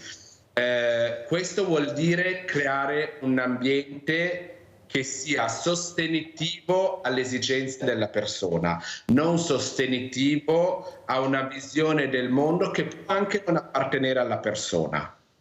Per cui tutto ciò che in qualche modo cerca di portare una persona in un ambiente che non è il suo, non è d'aiuto psicologicamente alla persona. Una persona arriva magari in centri dove già può arrivare con tutta una serie di vissuti importanti, di sensi di colpa, di paure, di fatiche, e lì ha bisogno solo di essere ascoltata, perché sono decisioni talmente importanti che nessuno al posto della persona si può prendere il diritto di fare delle scelte. Nessuno. Molto chiaro, la ringrazio veramente, dottor Moiser, di quello che ha detto. Ecco, Nicoletta, come commenta le parole del dottor Moiser che fanno capire l'importanza del rispetto della persona, della decisione della persona, che in quel momento ha mille difficoltà.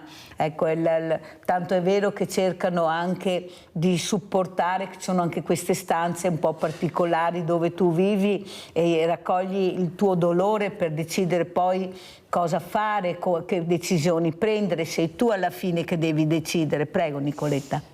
Penso che sì, la gestione del dolore sia un tema importante, assolutamente difficile da affrontare. Avere qualcuno che ti può guidare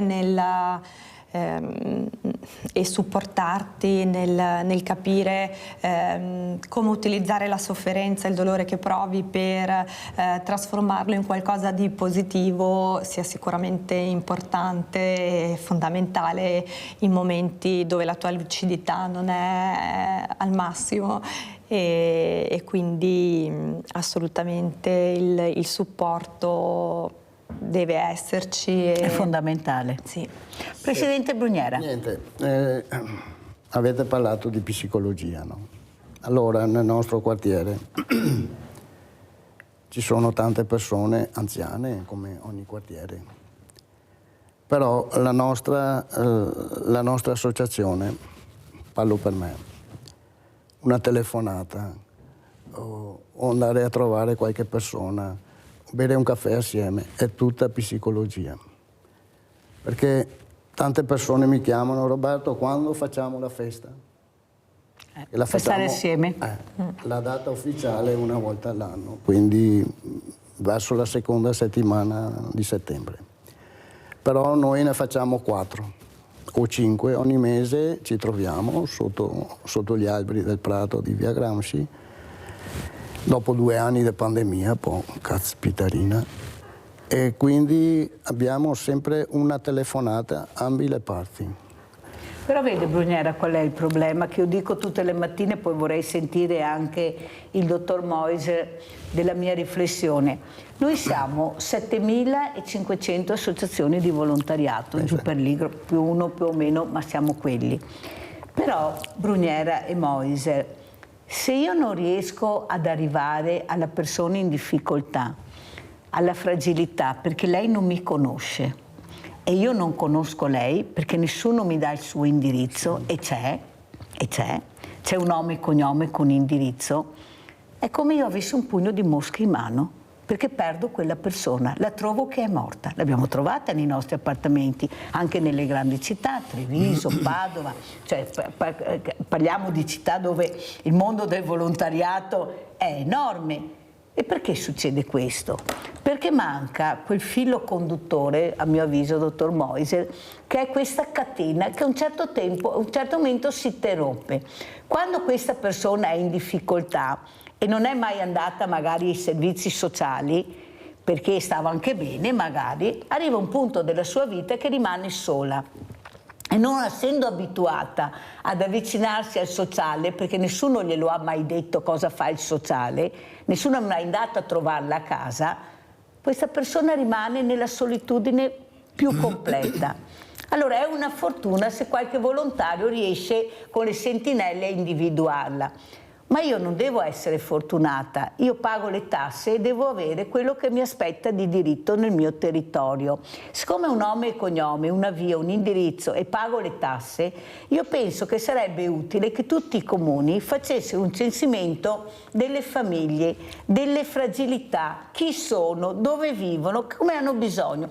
Una volta si faceva i censimenti, io li ho visti sparire completamente tutto. È sparito tutto, le fragilità sono aumentate perché siamo diventati un popolo diversamente giovane, con tante patologie e non abbiamo servizi. Allora, il mondo del volontariato, ed è riuscito anche bene perché è riuscito a mettere le pezze anche nella pandemia, quando la politica si è fermata, loro arrivavano nelle famiglie, portavano la borsa della spesa, il conforto, l'aiuto, ma dove arrivavano? E dove non ci arriviamo? Perché non ci fanno arrivare? Perché si nascondono dietro la privacy che non serve a niente, mettono la privacy dove non serve, dove serve non la mettono. Prego, dottor Meuser.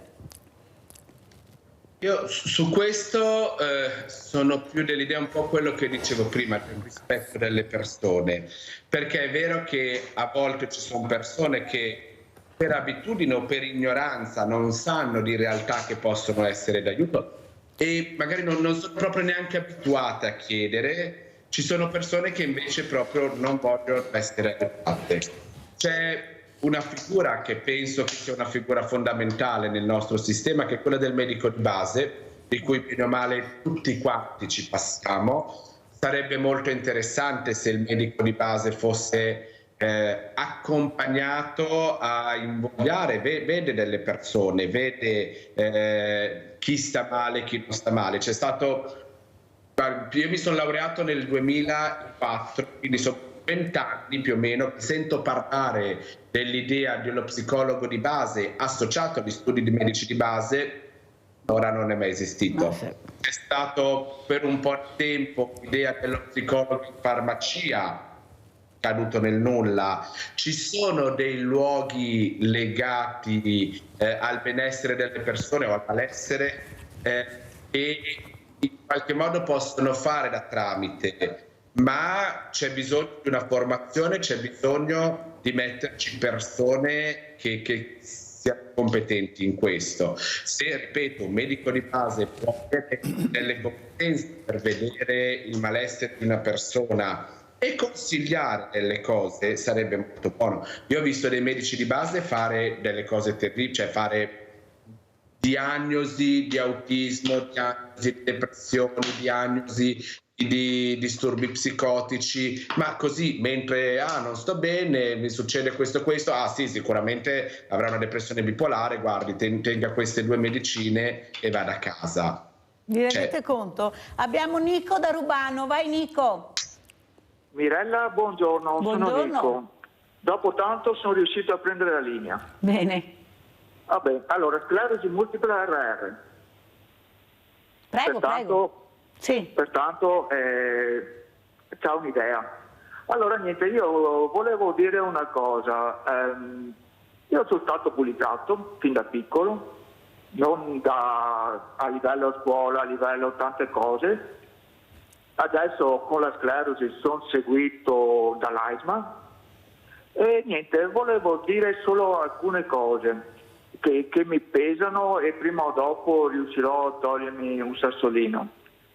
Lei parlava di volontariati, di agenzie, roba del genere. A me è venuto un'agenzia, che un'agenzia, un'associazione, scusi se mi impapero. Tranquillo.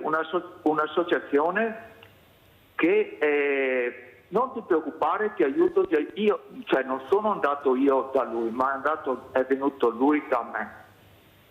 E niente, io ho detto, ma che diritto, che aiuto ho da questa associazione? Non ti preoccupare, basta un colpo di telefono. Ma io ho bisogno adesso. Insomma, lasciamo stare.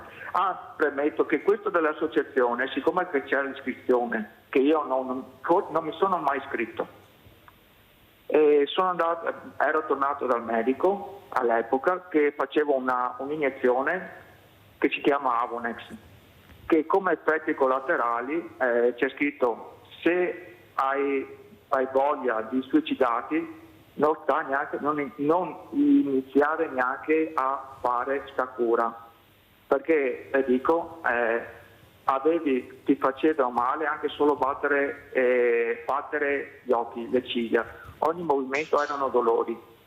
E mi sono trovato fuori dal medico appena fatto questa iniezione, e mi sono trovato fuori questo tipo che mi ha detto: ma vedo che non ti sei neanche iscritto all'associazione.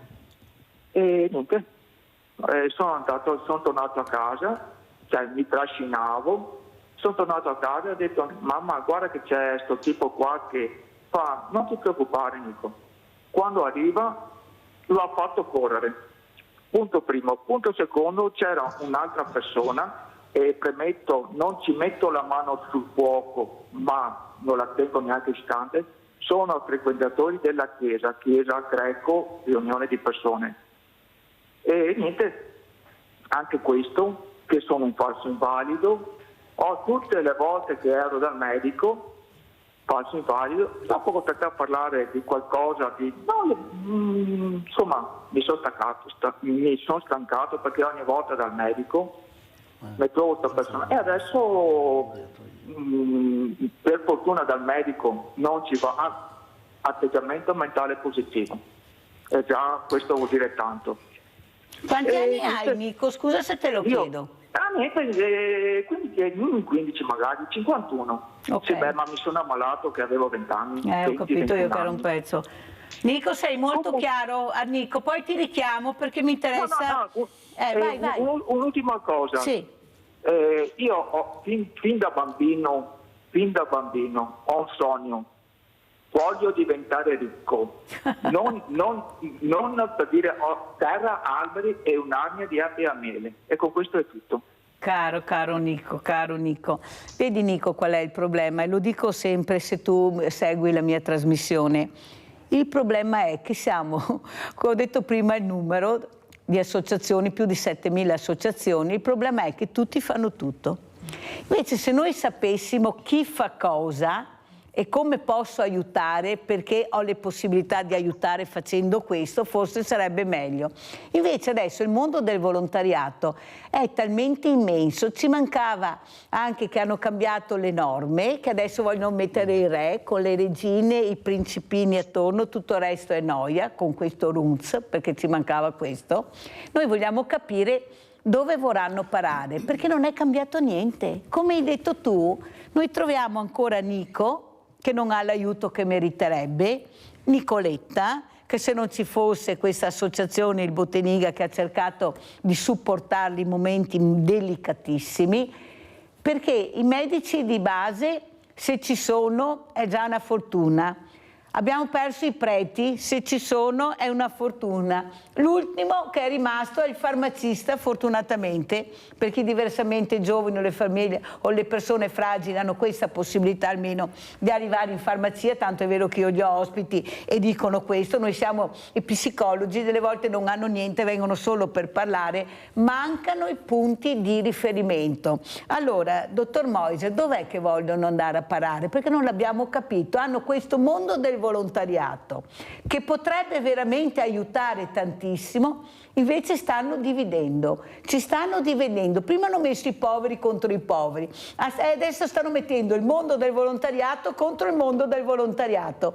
Vorrei spiegare, visto che lei è psicologo, psicoterapeutica, anche bioenergetico, perché sono andata un po' in tilt, ho una confusione in testa che è pazzesca, non riesco più a capire cosa stanno meditando, perché c'è qualcosa sotto ed è il business. Un business pazzesco, stiamo parlando ancora di soldi che arriveranno, perché il socio sanitario verrà tolto, rimarrà solo il sanitario, sto parlando delle ULSS. A chi andrà il socio? A chi andranno questi soldi? Prego, dottor. Mi sembra che abbia già ben risposto molto bene nella domanda. Laddove la relazione d'aiuto si sviluppa su una relazione di potere in cui è importante mantenere il potere per poter andare avanti, è chiaro che le cose non possono funzionare. La relazione d'aiuto è una relazione che può essere di disuguaglianza, ma non di potere. Là dove entra il potere entra l'economia, entrano i soldi. Gli ospedali non sono più ospedali, sono aziende. Voglio dire, lo sappiamo tutti quanti, gli scandali del mondo ospedaliero, di false operazioni, di esami inutili fatti solo per raccogliere soldi. E lì dove girano milioni e milioni di euro per prendersi cura delle persone, è molto facile che il potere dia alla testa e le persone non utilizzino questi soldi per le persone, ma per se stesse. Tanto è vero che è stato investito nelle infrastrutture, dottor Moiser, non nelle persone. E là è il grande problema. Chi se ne frega del letto d'oro, dico sempre io, se non ho chi mi cura bene. A me interessa un bravo medico, un bravo infermiere, ma chi se ne frega del letto d'oro? Per carità, farà anche piacere, però io ho bisogno di un bravo medico, di un bravo infermiere, di una squadra competente. Pensiamo ad esempio ai banchi con le rotelle pensati durante il Covid, che sono stati prodotti e poi pum, buttati via. Ma non era meglio prendere degli psicologi, degli educatori e formare gli insegnanti che si sono ritrovati nel nulla a gestire delle lezioni online senza avere la benché minima idea di come farlo? Ma invece di investire centinaia di migliaia di euro in banchi con le rotelle, ma andiamo a formare le persone che si devono prendere cura, perché è vero si investe che a volte... nella struttura, dottor Moiser, quello è il problema. E si continua, adesso parliamo della pista da bob, del ponte di Messina, di europei, ma di servizi alla persona vi sembra che qualcuno ne parli? Allora andiamo a vedere questo video di appunto il dottor Leonardo Moiser che ci ha mandato. Andiamo a vedere. Salve a tutti, sono Pai Leonardo Geira, Baba Lorisha dell'Ileasce alla Ketua Eraulo Mianiwa, la nostra casa qui alle porte di Milano, a Gagliate. Il 19 maggio vi aspettiamo per una giornata a conoscere il nostro terreno, per conoscere un po' la realtà del Candomblé. Inizieremo con un caffè di benvenuto, continueremo con delle giornate, dei workshop. Allora Nicoletta, come commenti quello che abbiamo detto, mamma, moglie, ma soprattutto anche cittadina, famiglia, ecco, cosa prevede nel futuro? Allora, una grande difficoltà, guarda, proprio pensando ai servizi, alla persona, allo Stato che non è di supporto in queste situazioni. Noi stiamo cercando una casa in affitto da tantissimi mesi, ma purtroppo quando si parla di un disabile in casa, nessun proprietario è disposto ad affittare una casa. Perché la legge non è tutelante nei confronti dei proprietari in caso di disabili e quindi nel momento in cui dovessero emergere delle difficoltà nei pagamenti o altre cose, la legge tutela i disabili, però in questo modo alla fine non è così tutelante perché ti toglie l'opportunità di trovare un'abitazione, un luogo dove poter vivere una tua quotidianità. Allora facciamo anche questo appello, Nicoletta, non si sa mai. Grazie. Ecco, che stai cercando questa casa. Allora, sì. Prego Nicoletta. No, niente, noi stiamo cercando questa casa in affitto a Treviso, nei paesi limitrofi a Treviso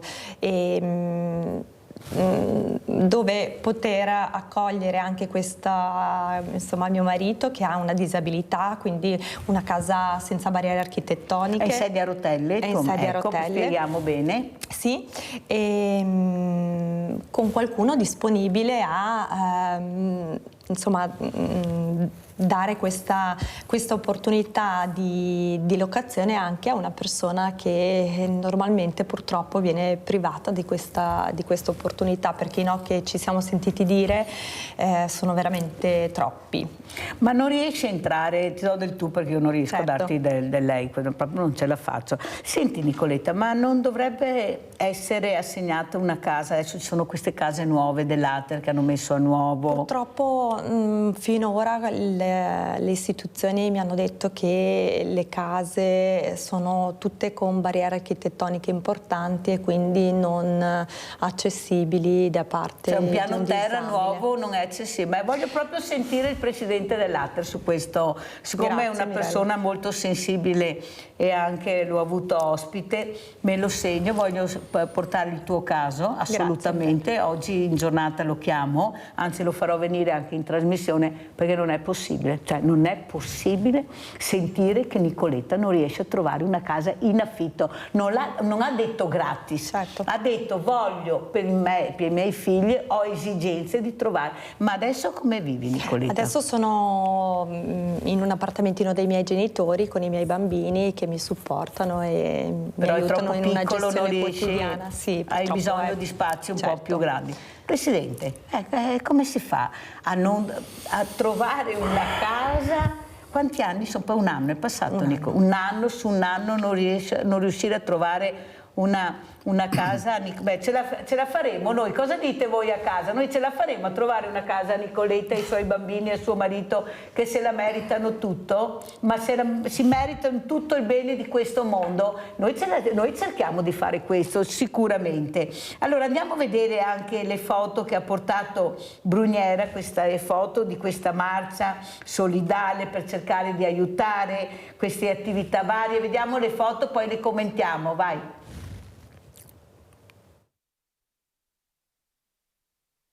Le foto che vediamo, prego. Allora, la prima, vediamo, la prima, che ci sono... man mano che vediamo è. Questa è il Botteniga. Questo è il Botteniga, famoso. Poi la prima erano 4 persone che siamo stati invitati dalla Teleton, perché per promuovere il Botteniga, perché... sempre il Botteniga. Guardate che qua bello. Si dirama il Botteniga. Che belle nel ponte queste immagini. Bellissime queste immagini. Non per dire ma siamo belli a Treviso, sono belli anche gli altri, per carità, ma siamo belli anche a Treviso. Queste sono le attività che facciamo, animatori per bambini. Io lo conosco, come si chiama? Questo è Buttafuoco. Qua c'era lo stand di Albertini, che è venuto anche Albertini. Sì. Varie attività per alleviare, questa è la mostra degli aerei. Tante cose. Dottor Moiser, come commenta queste attività? Vediamo le auto storiche, abbiamo visto tantissime cose, ma soprattutto il paesaggio e l'aria aperta. E le persone che vogliono incontrarsi, come ha detto Roberto Bruniera, vediamo, guardate che bello, bravo Presidente. Guardate, prego dottor Moiser, poi ci salutiamo. Sì, sfondo una porta aperta perché da circa un anno mi sono trasferito in mezzo a un bosco con un ruscello. Dalla realtà milanese... Prego. Scusi. Dalla realtà milanese sono uscito e appunto mi sono trasferito proprio in mezzo alla natura perché penso che fosse arrivato un po' un momento della mia vita dove la metropoli mi aveva dato tanto, ma non era più quello di cui avevo bisogno, e una connessione con la natura, con dei ritmi più naturali e più umani sia davvero importante. Ma guardate che bello che è vedere, guardate che questo è volontariato, questo è volontariato puro, cosa riescono a fare? La festa della Befana. La festa della Befana, le statue, i quadri. Treviso d'estate, siamo stati invitati a fare Treviso d'estate con gli artisti di San Pelaio, perché artisti ne abbiamo tantissimi. Matteo Cosenza e Socrate, e poi ce ne sono altri. Capsule Red Red Canzian, all'inizio, quando era partito, e sono venuti, che non si chiamava, non era ancora Quipu, aveva un complesso e si chiamava i Caps con arriva la Red. Befana. Tantissime attività, complimenti Presidente Bruniera, veramente complimenti. Adesso io direi anche di far capire l'importanza di esserci, guardando anche questo video che abbiamo girato per far capire che questo dolore va condiviso. Andiamo a vedere questo evento che è stato fatto appunto per far capire l'importanza di dividere il dolore. Vittime strada, Mirella, andiamo a sentire.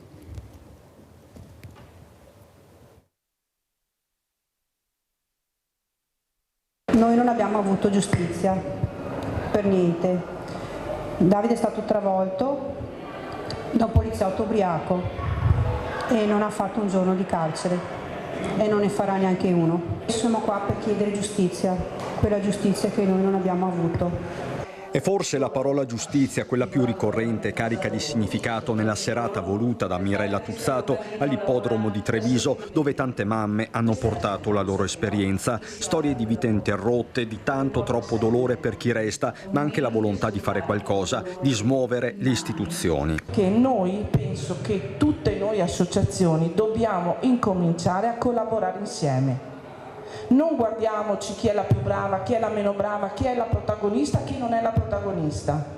Siamo tutte vittime e per questo dobbiamo essere d'esempio ai nostri nuovi giovani, a chi si mette sulla strada, che l'unione fa la forza. Ma noi lottiamo perché altre famiglie non provino la stessa nota sofferenza. Romina Ceccato è la mamma di uno dei 4 angeli morti nel 2019 sulla Jesolana, e c'è anche Barbara, madre di Jessica Fragasso e zia di Sara Rizzotto, morti in A28 travolte dal SUV di un imprenditore bulgaro. Sono d'accordo anch'io che l'unione fa la forza.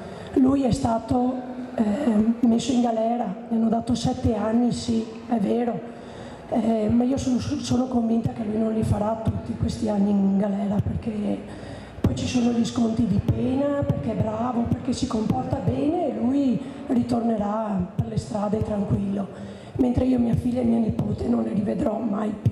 Che serva maggiore repressione, lo dice anche Antonio Fogliadelli, già procuratore a Treviso, che però mette in guardia da un rischio più generale. Il lunedì mattina, lo dicevo prima, quando apriamo il giornale, noi abbiamo un elenco delle vittime che è elevatissimo, ma purtroppo non parlo di coloro che hanno sofferto la tragedia, ma parlo di tutti quelli che sono spettatori, una sorta di assuefazione. Stiamo assistendo ad dei sacrifici umani offerti a questo altare che è non la macchina in sé, ma che questa incoscienza che occupa e che è diventata la vera tragedia.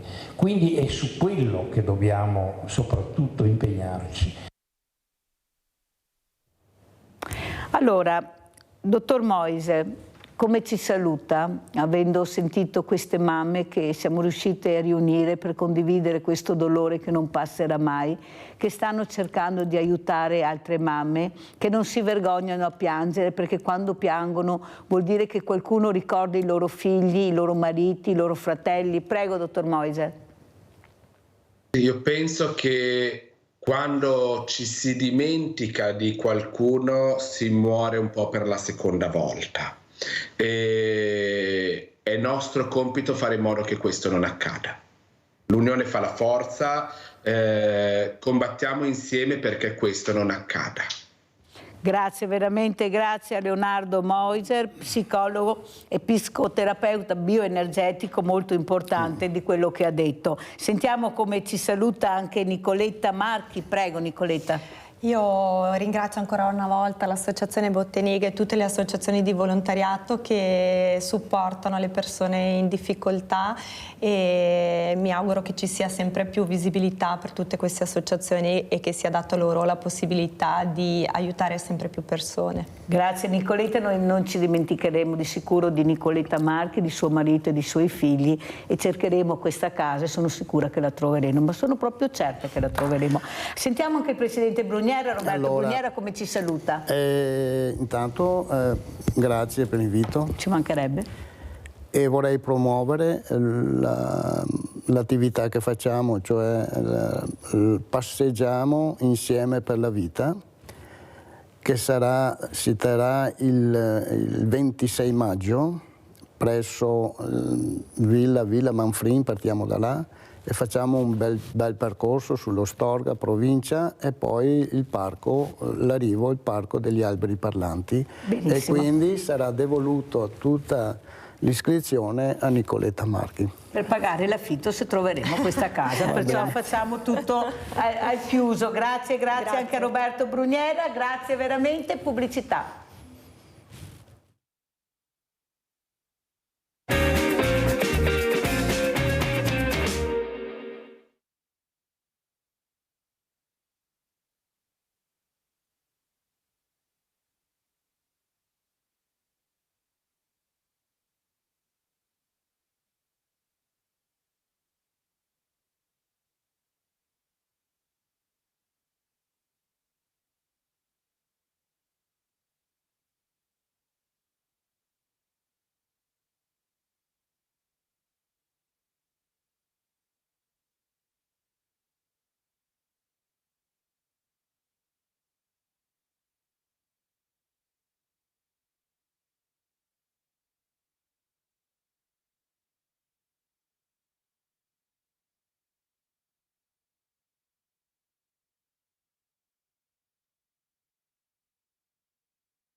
Buonasera a tutti.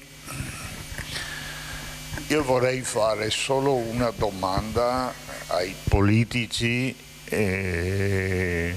di qualsiasi rango essi siano, di qualsiasi colore siano, e a tutte le sigle sindacali. Cioè, non facciamo per favore sul lavoro lo stesso errore che è stato fatto con il codice della strada, che sono state inasprite le pene, sono state inasprite le sanzioni, però i morti sulla strada sono più di prima. Per cortesia vi chiedo, adoperatevi perché io, Gianni De Santi, che concorro per prendere quell'appalto, vinco l'appalto, poi quando ho vinto l'appalto posso darlo a 10, 20 ditte subappaltatrici, però io devo essere il responsabile della sicurezza e di tutto quello che succede dentro il cantiere, perché non può essere che quando succede qualcosa nessuno è responsabile, nessuno sa niente. Solo questo chiedo. E penso di non chiedere cose tanto diverse da quello che è stato detto fino adesso. Poi c'è un'altra cosa. In Europa, nel 2020, in Europa ci sono stati 3.500 morti. In Europa sono 27 nazioni che rappresentano l'Europa. 776 sono solo italiane, un terzo. Ed è con noi Gianni De Santi, Presidente Associazione Nazionale Mutilati Invalidi del Lavoro. Grazie Gianni De Santi di essere qui. Saluto anche, collegata da Vidoro, Antonia Nardi, familiari vittime sulla strada. Grazie Antonia di essere qui, anche Antonia Nardi. Allora partirei proprio col Presidente De Santi. Ecco, le leggi ci sono, basta fare leggi, bisogna applicarle veramente come hanno detto questi familiari in questo evento importante che è stato fatto all'ippodromo di Treviso, per far capire l'importante che arrivi la certezza della pena, che non c'è. Non esiste ancora la certezza della pena. Il ministro Nordio ha detto che non è riconosciuto l'omicidio sul lavoro. Vorrei capire com'è riconosciuto l'omicidio stradale, perché ci sono tanti punti. Prego, Presidente De Santi. Io non sono d'accordo sull'inasprimento delle pene. Sono d'accordo invece che i signori di qualsiasi colore essi siano al governo o in regione si diano da fare per dare la possibilità allo Spisal di operare costantemente sui luoghi di lavoro, non solo quando succedono gli incidenti mortali. Perché non siete ascoltati? Eppure lei rappresenta un'associazione importantissima, l'Associazione Nazionale Mutilati Invalidi del Lavoro. Se queste sono le cifre che abbiamo, parlo solo del 2023, è appena arrivato il 2024, c'è molto da riflettere su quello che la politica dovrebbe fare, soprattutto la politica che dovrebbe occuparsi di dare la certezza della pena, perché le leggi ci sono. De Santi.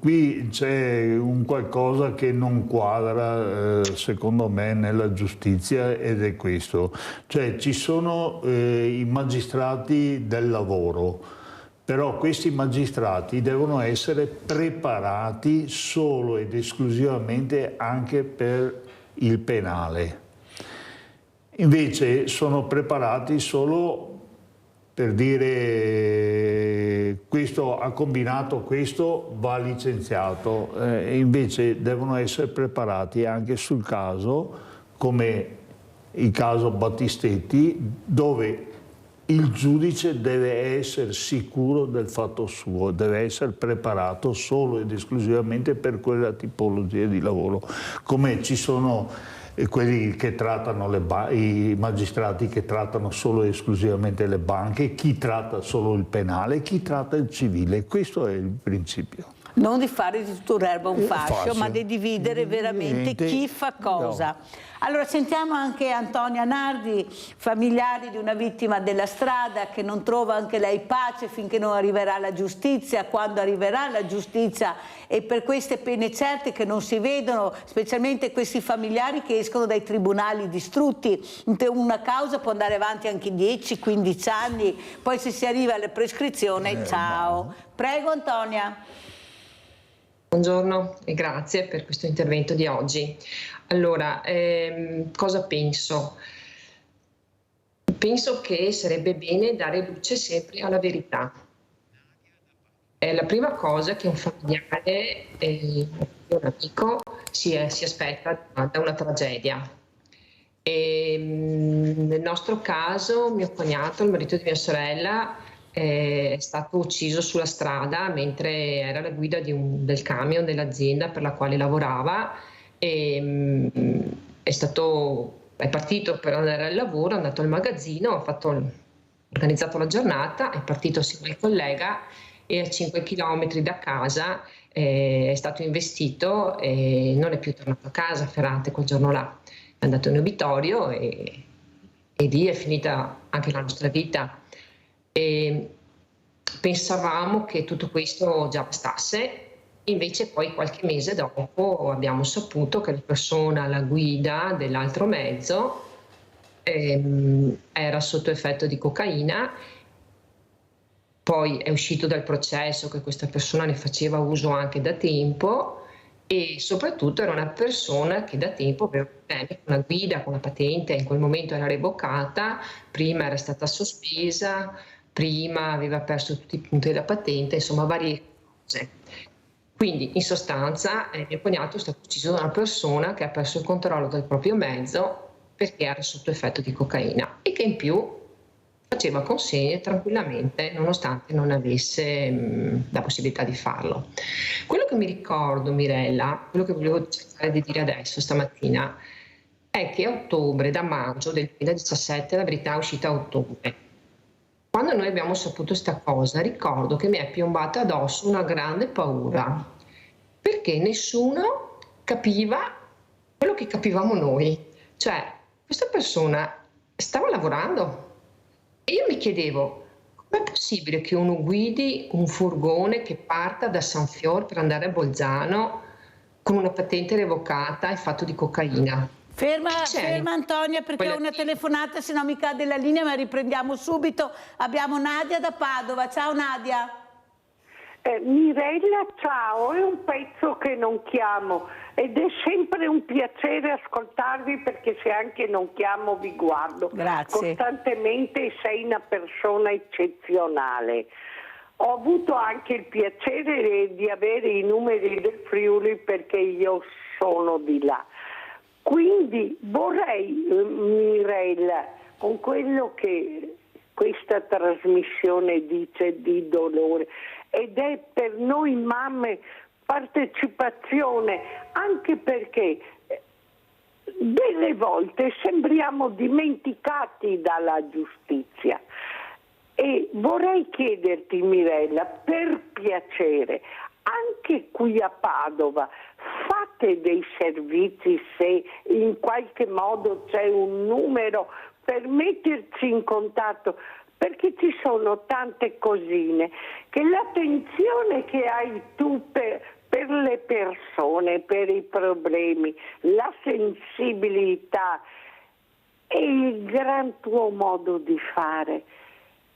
Se mi dici come possiamo metterci in contatto per avere la vostra gentile televisione che guardi un pochettino anche Padova, io, Mirella, non ti ringrazio di più, e ci sono delle trasmissioni come quella che sto vedendo stamattina che il cuore proprio piange per tutte le persone che hanno dei dolori insopportabili e che tu vedi alle volte che la giustizia è un pochettino lenta.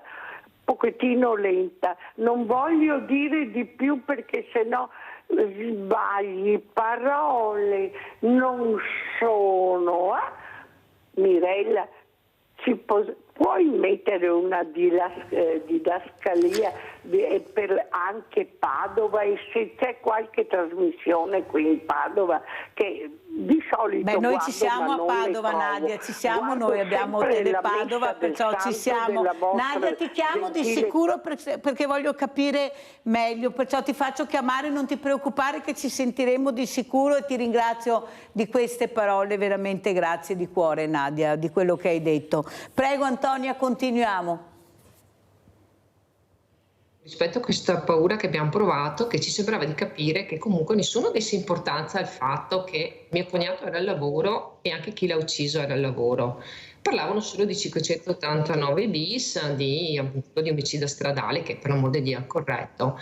Però io ho capito poi che in seguito, relazionandomi con altre persone, insomma, facendo il nostro percorso, che esiste una stretta relazione tra la sicurezza stradale e la sicurezza sul lavoro. E io non ci avevo neppure mai pensato. Stiamo parlando di persone che ogni giorno sulle strade usano mezzi di trasporto per spostarsi da un cantiere all'altro, piuttosto che lavorano proprio sulla strada.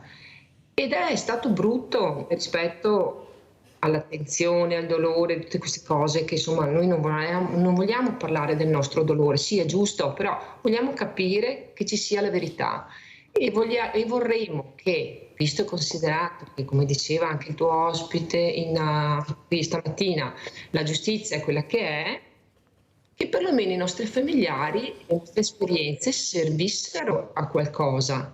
Quindi nessuno ci ha chiesto. Abbiamo fatto degli esposti in procura e anche a Spisa. per capire come funzionava all'interno di quell'azienda la sicurezza. Com'è possibile che una persona prenda un mezzo aziendale in quelle condizioni, non avendo neppure facoltà? C'erano dei controlli, erano stati messi in atto, cioè nessuno ci ha risposto. Io vorrei capire perché mio cognato era soggetto ai controlli, alle urine, ai capelli e tutto, e questo signore no. Mi è stato detto che lui, essendo un amministratore, probabilmente non c'è l'obbligo, ma è stato dimostrato che può uccidere lo stesso. Quindi anche questa giustizia, Mirella, sapere che i dispositivi, i ADAS, quelli che puoi mettere sui mezzi di trasporto per gli angoli ciechi piuttosto che per i colpi di sonno, costano 1.000 euro. Cioè, se quella persona quella mattina avesse avuto anche questo servizio di assistenza montato sul furgone, forse non invadeva la corsia di mio cognato, forse usciva lo stesso, ma forse magari si faceva male lui e mio cognato era vivo. Però senza cercare quello che è successo quel mattino, giustizia è anche sapere che quello che si può imparare da quello che è successo. Io non ho trovato nessuno disponibile, a parte te, ma qualcuno, diciamo, negli appositi uffici, che mi dica sì, ok, facciamo partire questa cosa. Non so se sono stata chiara. Sì, sei stata chiarissima, più chiara di così, Antonia. Sentiamo il Presidente come commenta le parole di Antonia. Ecco, perché si poteva fare e non si fa, perché non si applica, visto che abbiamo gli strumenti che potrebbero essere applicati e avere anche meno incidenti e meno morti? Il problema è sempre uno, da dove è partito questo signore con il furgone ed è risultato che era drogato? Scusa, c'è un responsabile alla sicurezza dentro dove ci sono questi furgoni? Non se ne accorge di queste cose? È il proprietario. Allora il proprietario deve rispondere in toto. Ma è quello che dice Antonio, invece questo non è successo. No, ma allora, i responsabili alla sicurezza sono coloro che tirano via le castagne dal fuoco alle aziende. O sono preparati e quindi vanno pagati come Dio comanda, però devono essere sul lavoro, o diversamente se ne devono stare a casa. Sono due le cose, o una o l'altra. Sì, ma Presidente, Antonia è chiara, ha detto io fino adesso a questo momento non ho visto risultati, anzi questo lavora tranquillamente, eppure si sapeva benissimo, perché l'ha detto Antonia, cosa aveva fatto uso, in quel momento come guidava. Antonia, come commenti? Commento che appunto non c'è stata chiarezza, nel senso che questa azienda è 2 fratelli. L'azienda, il furgone era dell'azienda, l'assicurazione che ha pagato i danni era dell'azienda. Il fratello, quello che ha causato sto danno, non era solo un amministratore, non era responsabile capitale sociale, però nessuno ha indagato in azienda, cioè il camion non era solo di lui, era dell'azienda. E quindi se la stessa cosa, allora ti faccio l'esempio, se questa persona quella mattina entrava in un'azienda e scaricava, cioè, se era uno con un muletto all'interno di un'azienda che scaricava un camion e succedeva qualcosa all'interno di quell'azienda e la persona che guidava non aveva la prendita del muletto piuttosto che era sotto effetto di stupefacenti, scattava anche quella responsabilità da parte dell'azienda. Siccome la strada è comunque una zona ancora franca, dove le responsabilità dell'azienda sembra che non ci siano, e tutto è rimasto là, non si è ben capito. Hanno condannato chi ha guidato, per l'amor di Dio. Ora non entro nel merito, sappiamo che è stata una sentenza abbastanza leggera, che lui ha fatto 5 minuti di servizi sociali, cioè tante cose brutte, ok? Però l'azienda deve avere un protocollo, non può consegnare le chiavi di un furgone a una persona che consuma cocaina e che è senza patente da 3 anni. Cioè, chi controlla cosa? E comunque, al di là di quello che è successo quel mattino, che per l'amor di Dio sembra che non sia faccenda che mi si riguardi, perché insomma lo devono dire i giudici, no? Giusto? Ma è veramente così? Cioè Ferrante è morto proprio per niente? Cioè è proprio così che funziona? Cioè, all'interno di un'azienda dove guida un amministratore, un titolare, davvero non ci sono controlli? Cioè davvero un dipendente è sottoposto ai controlli e i titolari no? Davvero? Roberto da Salzano, vai Roberto. Grazie per la vostra trasmissione. Volevo chiedere una cosa, no? Io tempo fa stavo passando in bicicletta per un paese e mi sono accorto che stavano facendo un'abitazione e non avevano le protezioni adeguate, erano senza casco, la piattaforma dove lavoravano era aperta e ho telefonato in comune all'assessore che era predisposto a queste cose. Sa cosa mi ha risposto? Mi ha risposto che non era sua la responsabilità era del responsabile del cantiere. Ma io mi sono informato e non è vero che è così. La responsabilità dei cantieri in un paese è dei vigili che devono controllare, ma non è solo la prima volta. Quindi vorrei sapere cosa servono queste istituzioni, hai capito? Quindi no, mi è seccata la risposta che mi hanno dato, dicendo che non era loro la responsabilità. Va bene, sì, ma qui in Italia passano sempre il cerino a qualcun altro. Ho sentito anche prima il Presidente che le aziende si sono tolte proprio questa grana e hanno passato a quello che dovrebbe essere addetto alla sicurezza, e così loro sono fuori. Prego Presidente. Comunque, caro amico, quando vedrai ancora di queste cose, tu non devi telefonare al comune, tu devi telefonare ai carabinieri del NIL, Nucleo Investigativo Lavoro. NIL. C'è un numero? Che loro vanno fuori e ti garantisco sequestrano i cantieri. Questa è la realtà, perché qua nessuno... Allora, il responsabile, su questo caso, il responsabile è l'azienda che sta costruendo, perché devono avere un responsabile della sicurezza, e il responsabile della sicurezza è anche colui che fa costruire sul suo terreno.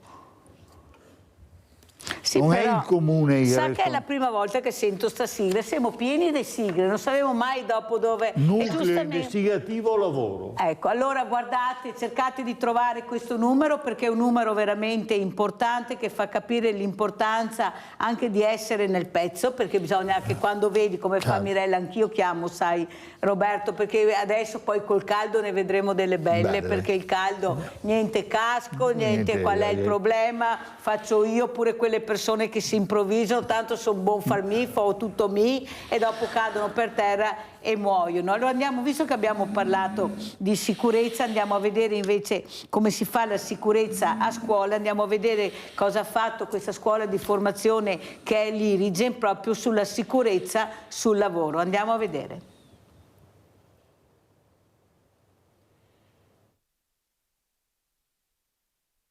Obiettivo: sicurezza sul lavoro. Alla luce dei tanti, troppi episodi di incidenti con esito anche mortale proprio sul lavoro, diventa fondamentale la formazione, soprattutto del personale che si troverà impegnato in aree di cantiere anche in quota. Un esempio: i professionisti e le professioniste addette al restauro di facciate di edifici storici che si trovano costretti a operare su impalcature a diversi metri da terra. E chi segue un corso di formazione, come le persone impegnate nelle lezioni di restauro promosse dall'ente di formazione Irigem di Rosà, sa che, accanto alla teoria, un monte di 25 ore annuali viene riservato esclusivamente alla sicurezza in cantiere, toccando con mano e assistendo chi è esperto nell'allestimento di ponteggi, con visite ad hoc in aziende leader nel settore, che devono garantire in tutto e per tutto l'incolumità di chi li utilizzerà. Proprio per questo, spiegano i docenti, non bisogna lasciare nulla al caso. Precisione, attenzione, consapevolezza sempre, in ogni momento. Studiare bene il rischio caduta dall'alto, che è fonte per più del 70% degli incidenti gravi o mortali negli ambienti di lavoro e nel mondo dell'edilizia in particolare. E quindi il motivo di questo sopralluogo è proprio quello di addentrarci e vedere esempi virtuosi di ponteggi e opere provvisionali montate nel modo corretto. E su cosa non bisogna transigere assolutamente? Ma diciamo che la sicurezza in generale, il testo unico sulla sicurezza lo insegna, bisogna fare molta formazione, molto addestramento e quindi avere personale altamente formato in cantiere. Non deve esserci spazio all'improvvisazione, deve essere soprattutto il ponteggio, deve essere studiato, progettato e quindi non si deve affrontare il problema in cantiere, ma deve essere studiato a monte. Allora, Presidente De Santi, come ci saluta e come commenta questo servizio che abbiamo appena visto e sentito? È ottimo come servizio, va benissimo, solo che bisogna farli e non a parole solo. Cioè, questo ha detto delle cose sacrosante. Ai ragazzi? Ai ragazzi. Nel posto di lavoro, perché li hanno portati. Esatto, però poi se andiamo a guardare agli operai, queste cose non le vengono fatte. Perché bisogna parlarne e andare sul posto di lavoro. Sui posti di lavoro. Allora, Antonia Nardi, come ci saluti? Chiedendo che ci sia la possibilità di inserire dei controlli anche sui chi guida dei mezzi aziendali, quindi che i controlli sulla droga siano estesi possibilmente a tutti, anche ai titolari, che ci sia un maggior controllo delle patenti, delle revisioni. Sappiamo di mezzi di revisioni semplici, conosco casi insomma dove difficili, dove sono stati messi in strada dei rimorchi o delle cose che non andavano bene, dei ganci che insomma non andavano bene, rimorchi che si sono staccati e le aziende non hanno risposto per questi, cioè non hanno assolutamente risposto, ha risposto solo chi guidava. Cosa ti aspetti, Antonia? Scusa se corro, ma i minuti passano veloci. Silenzio, cosa ti aspetti? Ecco, che giustizia vorresti? Cosa vorresti dire ai giudici, ma soprattutto anche chi è nella stanza dei bottoni per quanto riguarda la giustizia? Che devono controllare le cause, che devono parlare tra di loro, non devono limitarsi solo a leggere delle carte. Devono capire che l'anno scorso in occasione del lavoro sono morte 799 persone, di cui 164 con un mezzo di trasporto e altre 144 mentre lavoravano con un furgone o con qualcosa. Lì dentro, come dici anche tu, ci sono famiglie, ci sono persone, ci sono dolori invalicabili che sono nostri, ci prendiamo in mano la valigia ogni mattina e ce la portiamo avanti. Vorremmo che le persone capissero e mettessero insieme i tasselli. Perché succedono le cose? Perché succedono sempre per le stesse cose, inadempienza, velocità, a volte anche furbizia, a volte anche sfortuna, per amor di Dio. Però nel caso nostro vorrei che perlomeno estendessero i controlli alla droga per tutti. Cioè, anche il titolare deve essere soggetto a questo. Non sono riuscita a dirlo a nessuno mi ha risposto. Cioè, un addetto alla sicurezza all'interno di un'azienda deve sapere che quando consegna le chiavi di un furgone ad un dipendente piuttosto che a un amministratore, piuttosto che a una persona che ha delle responsabilità in azienda, deve essere consono a questo. Cioè, molto chiara Antonia, ringrazio Antonia Nardi perché è stata chiarissima. Se si vuole si può fare qualcosa in più. Presidente, velocissimo il commento su quello che ha detto Antonia Nardi.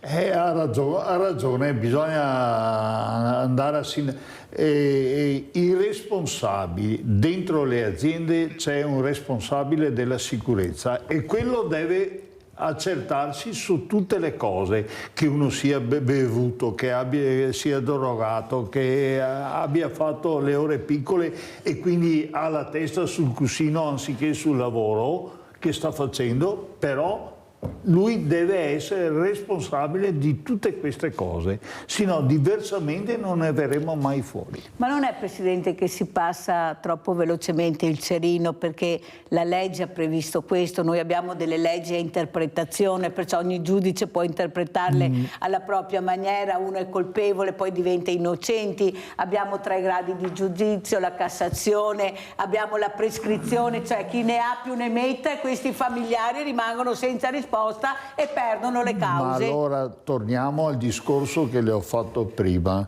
La magistratura su questi casi deve avere dei giudici preparati solo ed esclusivamente per questo, come fanno con il penale, come fanno con il civile o col servizio bancario o quant'altro.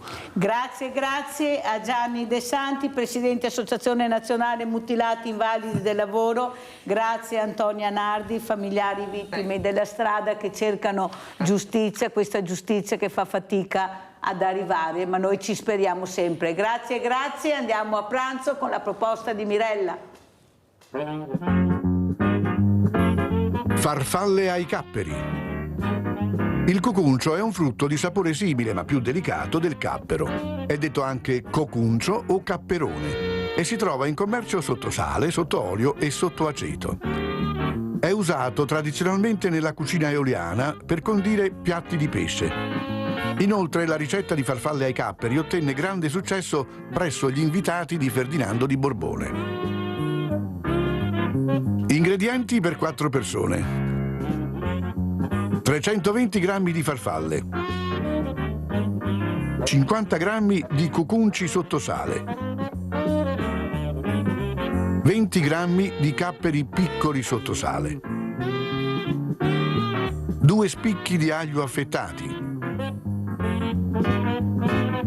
2 cucchiai di olio extravergine d'oliva, abbondante prezzemolo tritato, peperoncino forte, sale solo se occorre. Tenete a bagno per 30 minuti in acqua fredda i capperi grandi e piccoli in 2 diversi contenitori. Sgocciolate i cucunci e tritate nella terza parte con la mezzaluna o con un coltellino.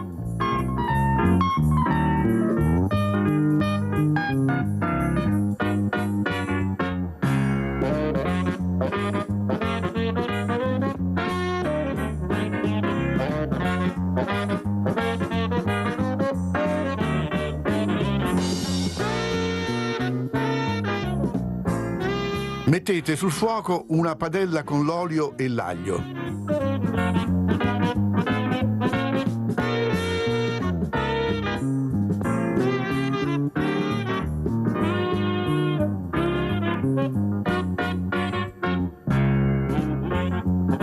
Quando l'aglio sarà dorato, levatelo e versate nella padella tutti i capperi, grandi e piccoli, e il prezzemolo.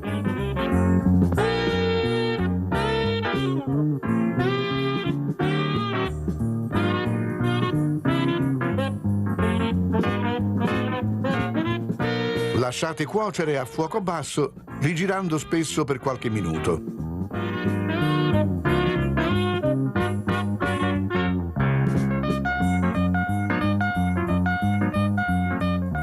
Cuocete i farfalloni molto al dente.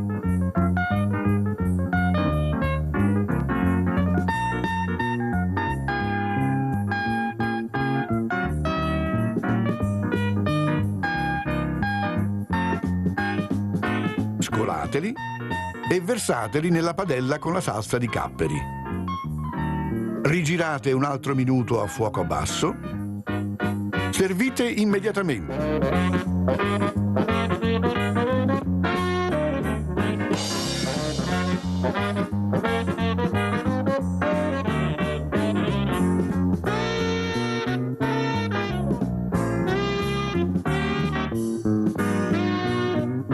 Buon appetito!